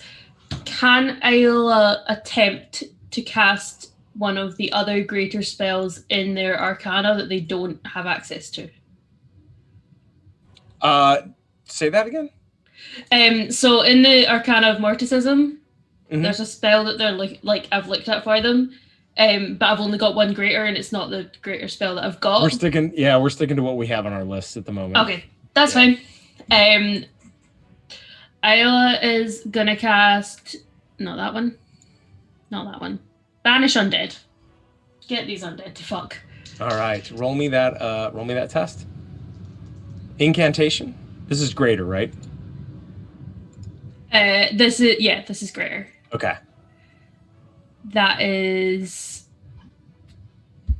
a success. Excellent. So they're going to attempt to resist. Read me off what it does again. How much damage does it do? 3d10 plus my willpower bonus in Roll me that. damage and are knocked prone. Roll me that 3d10. 8, 9, 17, 21, 28 points of damage. 28. Yeah, just a little, you know? Tell me how you just dissolve these ghosts. Ayla is going to hold one hand out towards the ghost and just lock eyes with the newcomer and click their finger as the purple wind snaps, like basically cuts through the black wind. Mm-hmm. And Ayla is just staring at the newcomer. As that happens, you hear just, no. Maeve, you suddenly are free. You're holding on to this. It disappears in your mouth. You can see the white stag standing there expectantly almost, as it looks at you. You are within maybe 20 yards at this point. An easy shout. I would like to let out another Queen of the Kaiju roar, and if I may, use my fortune point to try and imbue within it the message to start the wild hunt. So as you, where is it? The message contained within the freeing the Earl King from the agreement with the Twilight Sisters. You see the stag close their eyes, and there's suddenly a flash of light that everyone on the hill is drawn to in this moment. And where the stag was standing, you now see an extraordinarily tall figure. Grendel-like legs leading up to a male but green-skinned body. Noble features, huge antlers coming out from either side, and a predatory smile on its face, as it says in now a very normal, calm voice, "You have done very, very well, Mabe. Very well." And it turns to look at the newcomer. It says, "One does not hunt the Earl King." And raises a horn. As it puts out a blast on the horn, there is this all of a sudden omnipresent silence, as there's this, and then all of the amber wind energy that has been gathered up rushes down as a huge shock wave just ripples down the hill. And you see now the Earl King replaced the previous figure you saw, now riding on a massive stag. Its face replaced with one of the wooden masks that you saw down in the village, the antlers coming out the side, carrying a spear. And I need you all to roll me resolves tests at -30. -30. -30. Yeah. You can choose to fail to join the wild hunt. I just straight up failed. Oh shit! yeah. Oh fuck that. Yeah. Hunt on. And as the wild hunt begins, we're going to go to break and come back real quick for a little bit. Excuse me? We're at 9 o'clock already. Like, we got to... No way. Yes, it's been 2. Has it been 2 hours? Gosh. Yeah, it has No. Time flies when you're dying. Excuse me? What? So we will be back with a little bit of wrap up here as the newcomer is defeated and the wild hunt is maintained by the Earl King.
Welcome back to Beyond Twilight Road. The wild hunt has begun. The Earl King sits atop his stag mount, mask on, spear in hand, blowing on his horn, calling all those to pursue, hunt, and kill. And I'm going to start things with Agnieszka. Agnieszka, you are now the champion of the Twilight Court. This wild hunt calls to you on a deep, deep level. When you see the Earl King, you turn back to look down at yourself. What do you see as the power of the wild hunt washes over you? Even among Grendels, Agnieszka's never been the biggest. She's big compared to other humans, things like that. But as this energy of the amber wind suffuses into her, her horns start to push out further through her forehead, growing and curling back, almost like one of those, you've seen like the time-lapse videos of things growing, this like giant just beard made of frost and moss and all of these like lichens and things that can only grow in Arctic tundra begins to grow out of her face, and her three eyes turn this icy blue color, being like completely overwhelmed with the amber wind she's been chasing for such a long time. You get first shot at the newcomer. What do you do as the pull to hunt pulls you past the newcomer into the forest? What do you do on your way by? On my way towards the newcomer? Yeah, what do you do? I stop and I put one of my hoofs on its neck, pushing down and say, best think twice before you dare to claim the fealty of the champion of the Twilight Court. And very unceremoniously, I would like to hack out its tongue. Ooh. You hack into its mouth, and there's this huge explosion of shadow as you see teeth and different implements disappear. And you move into the forest. What is it that Agnieszka's hunting in the forest tonight? The young Grendel who forsook their oath to the Twilight Court. Amongst the Grendel of the Twilight Court, it is told of the night of the wild hunt where a horrible figure covered in horns, eyes glowing with the amber wind, came for those who turned on the Twilight Court. Moving down to one who potentially did not foresee this being taken, we're gonna go to B. B, what does your wild hunt form look like?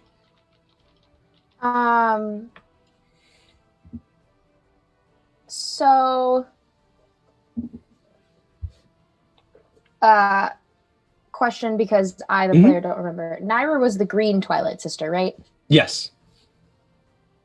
Okay. Oh no, sorry. Naira was the pale blue one. Dahlia was the green one. The pale blue one. Yeah. Okay. So B's eyes, instead of glowing green or silver, now glow bright yellow with the amber wind, and her skin changes tints just a little bit to the pale blue that matches Naira, and she sprouts small antlers that like flower, like really sickly looking flowers sprout from them.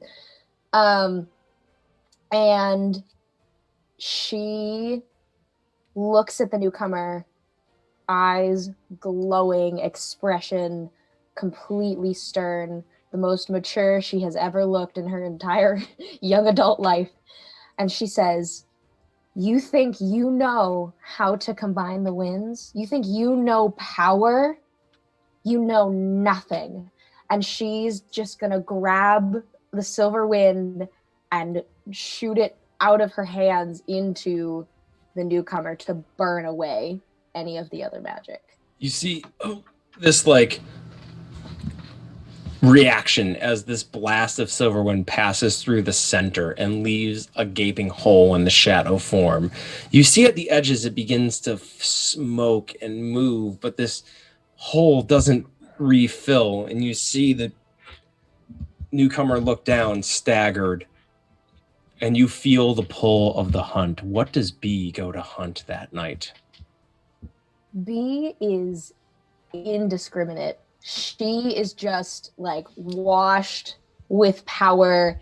Any wind that she grabs, she is just sending out waves of it to hit anything that does not bow to I the like Twilight this. Court. That you were so in touch with the wind that you were not, that when the wild hunt rose through the amber wind, it just hit you completely unshielded, and you tear through goblins, Grendel, the tree folk who sided with the younger tree folk who sided with the newcomer, the ones that tormented you that first night on the I want to road. set them on fire. Yes, and you I burn set them on fire. Yeah.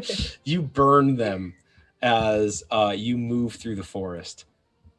Now to one of the chosen of the Earl King. What does Maeve look like when it's wild hunt time? Once it begins, I'm gonna drop the croc form, and so transformed Maeve is basically just still Maeve, but with big stag antlers and the lower half as a centaur, but specifically like a stag tor, not a horse centaur. Nice. What do you do to the newcomer? I'm gonna trot up pretty nonchalantly, as it's still reeling from the other blows, and I'm just gonna send my flaming spear right into his eye. And when I trot over to retrieve it, I'll just whisper, "An eye for an eye." Or I think Zia would have called it a bullseye. As you throw it through, again, that piece of the head seems to want to reform, but can't quite. As now the newcomer, she's down on one hand, on one knee, desperately hurt. What does Maeve hunt? I want to go officer hunting. So the biggest Grendel, the smartest goblins, the tallest traitor tree folk. You find especially the red caps amongst the goblins, the traitorous red caps who led the other goblins to stray, and you pick them off one by one, thrilling in the moments that they seem to run from you in fear, and run them down in your new stag tar form. Stag tar? We're on stag tar. In your new stag tar form. Canario, you also failed your roll, did you not? Chose to. What does a mortal man look like in the wild hunt? Canario has already physically imposing. He has taken on a more ripped appearance. Like his muscles seem physically like they're about to burst. His hair is just in a shock, and his eyes, his pupils are just completely dilated and almost have gone black. And he's kind of hunched over and salivating. With the newcomer on the ground, he just unleashes a thrashing with both fists as the wild hunt just takes over him. And with that, his head darts up as he looks around and starts to sniff. And he is looking... Well, I'll ask you this, Tom. Nymphs. The nymphs of the forest, many of them stayed neutral in all of this, but you find a few. You find a few who stood aside at key moments, showing their allegiance to the newcomer by inaction, by allowing certain atrocities to happen, by not intervening. You find them. He will hunt after them. You tear apart their tree forms as they melt into the trees to try to escape you. And you straight up Captain America the trees as you just rip them open. As he does this, he's just screaming it. I'm sure if anyone's nearby, it's very audible that he's calling them deceivers. He's calling them witches. vile things are being said as he just lets out his rage. Yes, in chat, Hulk Dad. Hulk Dad. Hulk Dad. Canario finally went full Juggernaut. He did. Yeah. Mission accomplished. Now, Isla. What does Wild Hunt Isla look like? Isla's clothes all seem to be like formed of the purple wind at this point, and she has this deep purple cloak on that covers like her head, but it's almost like they've become a lich form of themselves. So they have like half their face is definitely like this skull, and it fades. Like as it goes back, it fades into like the purple wind, and they would walk very slowly towards the newcomer. The newcomer currently is battered on the ground after the beating that Canario has given it, breathing heavily, and it can't physically speak because its mouth is a wreck, but you hear a whispering voice in your head as it says, "You will never be rid of me. My mistress will return me to this plane." And I'll still be here. Dawntail, you didn't have to do this. You could have done anything else. But you were too power hungry. And I'll always care for you. And Isla's gonna gently lay them back and cast Swift Passage so that they pass very quickly towards the realm of the dead. So as you lean back, your friend, your childhood friend who a century ago you last saw, boarding a ship called the White Shadow to head south on the sea. And you see the light of fanaticism come into her eyes as she says, "Those who serve can never truly," and dispersed. And then Ayla would spend the rest of the Wild Hunt. They would probably unleash this massive scream and spend the rest of the Wild Hunt dealing with any of the undead and any of the Twilight Court that had passed. They would be giving them proper rights and making sure that they could not come back as undead. Excellent. So, the night becomes a blur as the powers of the Amber Wind sweep over all of you. And the next morning, you suddenly all find yourselves standing on the Twilight Road. You look down, you find your normal selves. Though Agnieszka, Mabe, and Canario, you still have that glowing essence of the silver wind about you as it persists, as if the Wild Hunt had simply interrupted time. You see on the ground around you the fire pits of one of the night stops on the Twilight Road, and you recognize the campsite from the first night you spent on the road when you all strayed for the first time. As you all stand there, you see the light around Canario's neck, and you see the light starting to fade as you feel the spell beginning to wane. After the rush of adrenaline from battle has faded, expelled itself a little bit, B is just gonna start crying and saying, I'm so sorry. It doesn't last. I'm so sorry. That's enough. Swallow B. You've got nothing to apologize for. You've done well. You've made some strange deals, but I guess you're to thank for this. Let me have a seat, please. Around the campfire, one last time.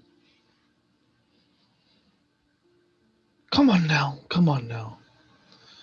Don't.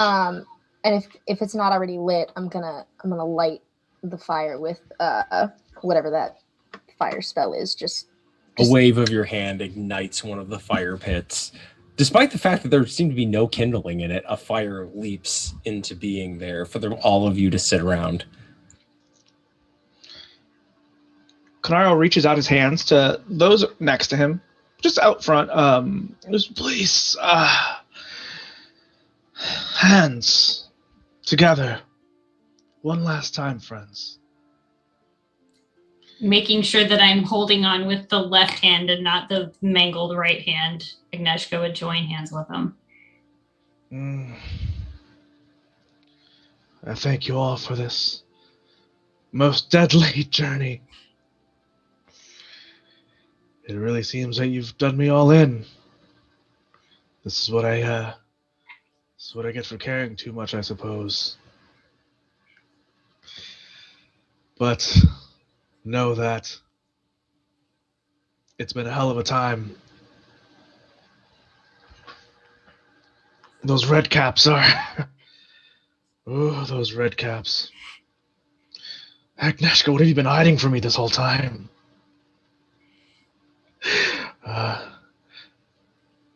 Twillaby, you've made me proud. Though some sneaking suspicion tells me you're not seeking my approval. I'm not one to tell you that you have it, but by the gods, you've made quite a show of all you've learned at the academy.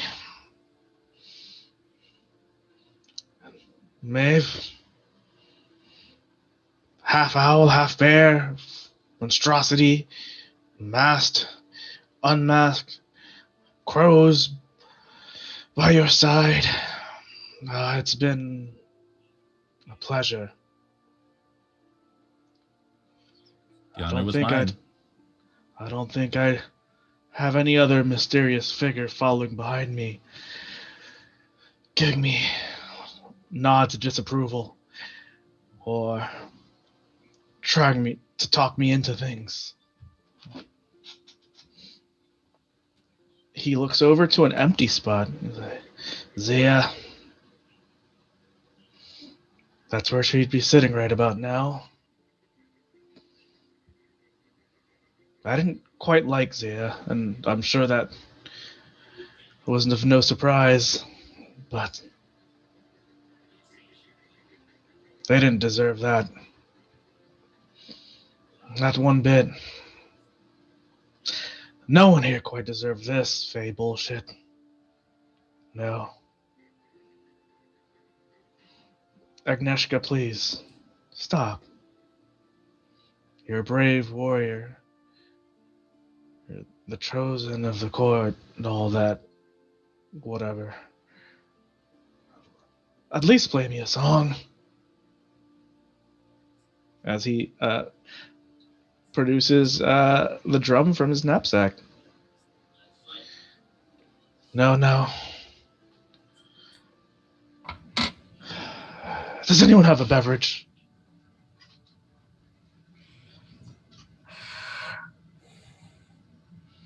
Yeah. Agnieszka always has a beverage. He rifles through his trappings as he pulls out a flask, and he also pulls out something else. It seems to be something wrapped up in some sort of leathers. But first, he opens up that flask and raises it. To all this that we found ourselves in, what was supposed to be a simple journey to the end of the road and back. To Zia, we've lost unfairly. To our new friend, Isla. A bit late to the party, but at least you've made it. And I'm glad to have you here to see me off. To all of you, My friend and brother.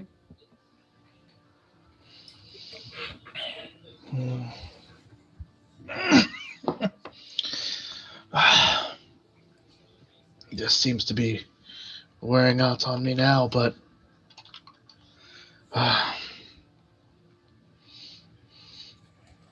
Agi, you gave me your word. Will you see me home? I will.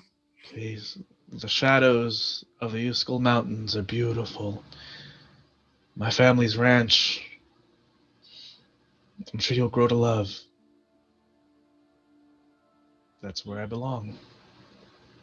And with that, he hands over that package. Please, when you sent me there, make sure these are by my side. The light of the spell begins to fade down. Agnieszka, you feel a burning pain in your hand as you see the wound reopening, and you see the light fade and blood begin to flow from Canario's neck. Canario, first of all, Isla, do you I'm assuming the similar thing that you did with anyone else who was passing, you do with Canario at this moment. As the moment of passing occurs, you see Isla suddenly spring forward, and you see the purple wind suddenly convulse around her and flow into Canario. And Canario, you are blissfully carried away. And without seemingly realizing the transition, you are walking through a pasture. A familiar pasture. As you move towards the house with two figures outside of it. And that's where we're going to call the adventure. Okay. Zweihander always ends in feels. Always. No, this was some pretty good feels. First of all, to my entire cast, I'm just going to do a quick check to everyone. Everyone okay? We're all good? Oh, yeah. All right. This was a pretty solid ending. Going around real quick. Before we get started, I'm going to say that next week we are going to do a Q&A show where we'll take questions about the campaign. We're also going to do. I'm okay. We'll do a interweek chat about some epilogues here. As one of my favorite things to do in this world is my world is an ongoing living thing. Every game, streamed or unstreamed, impacts the world. Every character here who is continuing on will get to become an NPC in that world. So we'll step them on the first steps of that journey into the world where they could potentially appear in other adventures and all that. We'll do all that next week, epilogues and Q&A. But we're going to go around and see how everyone's doing and see where we can find them, starting with where I always start on this part. Anna, how are you doing and where can we find you? Oh boy, Anna's doing great. Oh man, big feelings happened tonight, but it's good. It's good. Where can you find me? Oh my goodness. Well, for starters, you can find me at Nymeria941 pretty much everywhere on the internet, except for on Twitch, where I have suddenly started streaming again for the first time in years at Nymeria Streams, which is my username in the chat. So, if you like big feels, if you like hearing me do funny voices, definitely come check that out as we play a bunch of story games. Tomorrow night, actually, I'm going to be streaming another Zweihander game, just a one-shot to raise money for charity, decidedly less feels intensive, or maybe not. I don't really know. Don't say that till it ends. Yeah, you know, like the tone is intended to be very light and silly and frivolous, and I know the players that I have, so it'll probably be including our own D from Critical Misses. So definitely want to check that out. We're raising money for Jasper's Game Day, which does work for teen suicide prevention and to get teenagers mental health resources. I'll have all the details about that on my Twitter. What else do I have coming up?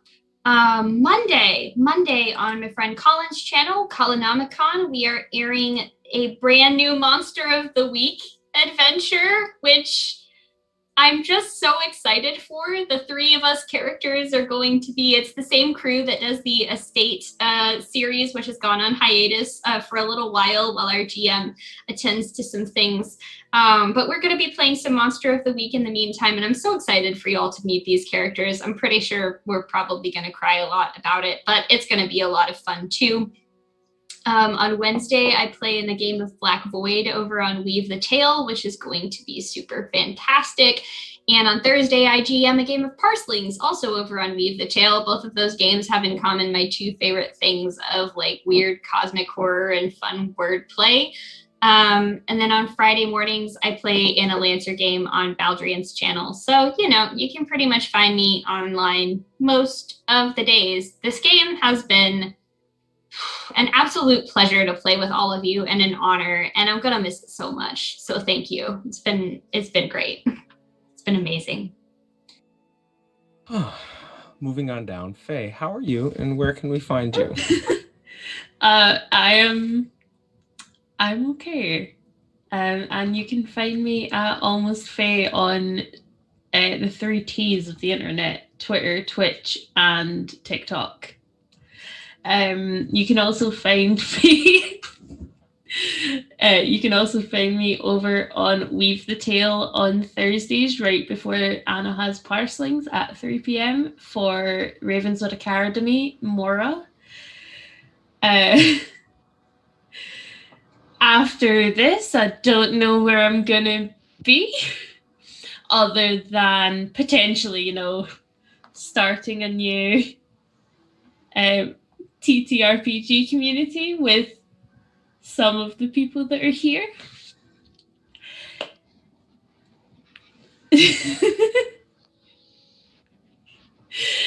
I have founded the Fey Realm, and we are planning on kicking off next month. Next month is April. I was like, I don't remember days anymore. That's okay, that's what I'm here for. Yeah, a wonderful admin gremlin. But yeah, that's where you can find me, and hopefully you can find me doing more TTRPGs in the future. Excellent. Really looking forward to the Fey Realm. Moving on over to Kelsey. Kelsey, how are you? And where can we find more of you? Hi. I'm okay. I will just say, if I were just someone in chat right now, like I am for many other shows, I would just be sobbing. There's so many emotions. Deep breathing. Everything is fine. This has been so amazing.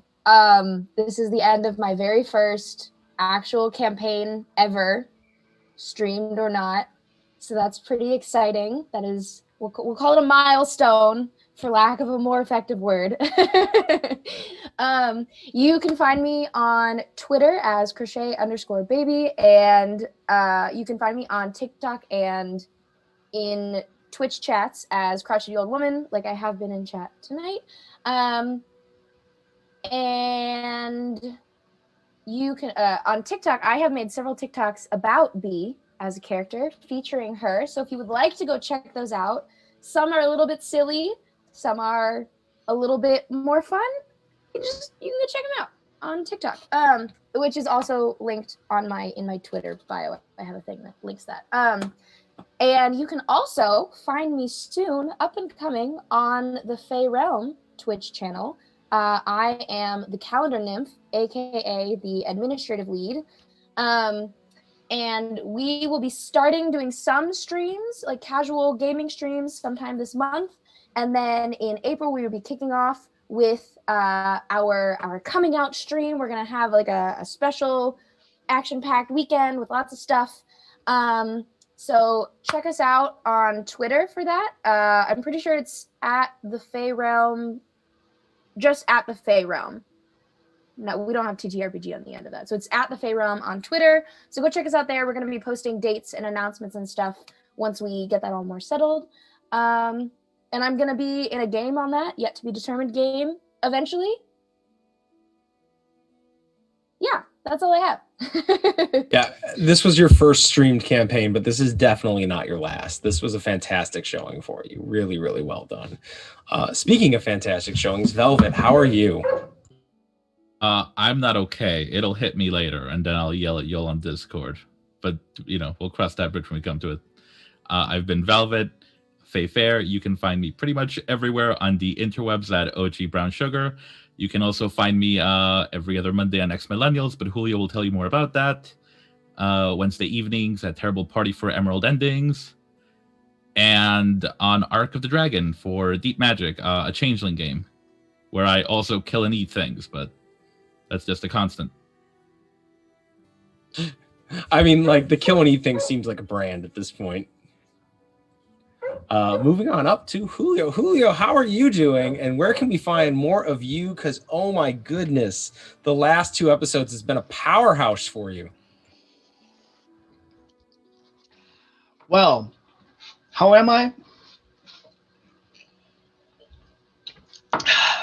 That's how I am. Emotionally going through it, but in a good way. Strange enough, I have this thing where if it's someone I care about, I want to make them cry out of like happiness or joy, or even just like a beautiful sadness. And I'm glad I was able to share that with you all. I saw some tears out there. I definitely don't. Velvet. I know I got you later. As for where you can find me, so X Millennials on Everybody Crits is an X-Men AU game. We have 2 more episodes left. They'll be not this Monday, the one day after that, and then 2 weeks after that. And then after that's all done, my schedule is free, so bang my line. Just hit me up at Poppy Chomplu on Twitter, on Instagram, wherever you want on the internet. I'm sure you can Google me. I'm out there. I exist on the internet. It's been a fun time. All right. And I am Tom T.B. Grant, and I am being entirely carried by this incredible cast. This has been an absolutely amazing experience. This is, I've GM'd on stream a few times, and playing with a slate of almost all new people. I played with Anna before is always an experience where you're just a little stressed going into. And this group, we clicked so quickly, and everyone here did such an incredible job. I am so lucky to have been a part of this. Thank you all for that amazing season. I am currently mostly taking a break from streaming. I will be not this tomorrow, but a week from tomorrow, I will be appearing on Master of the Game for the monthly BlackRock game, and that's pretty much my only stream at the moment.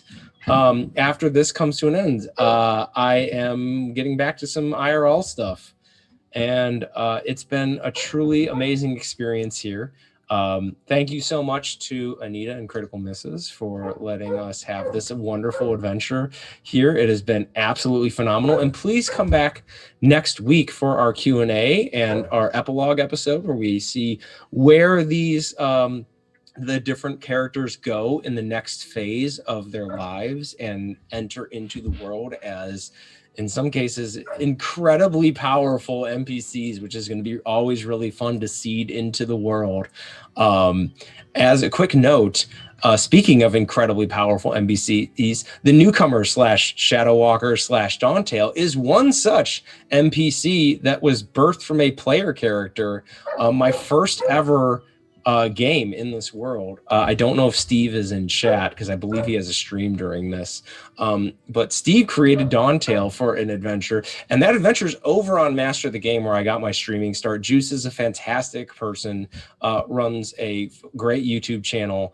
and gives a lot of new streamers chances to give the medium a try and have a good time, and is a really, really fantastic. All of the episodes of both this and Wild and Chaotic are over on Master the Game, so you can go over there and check it out and see where some of this story originally started, including the first adventure on Zweihander that I ever ran, which was on stream, and is currently up there on Master the Game.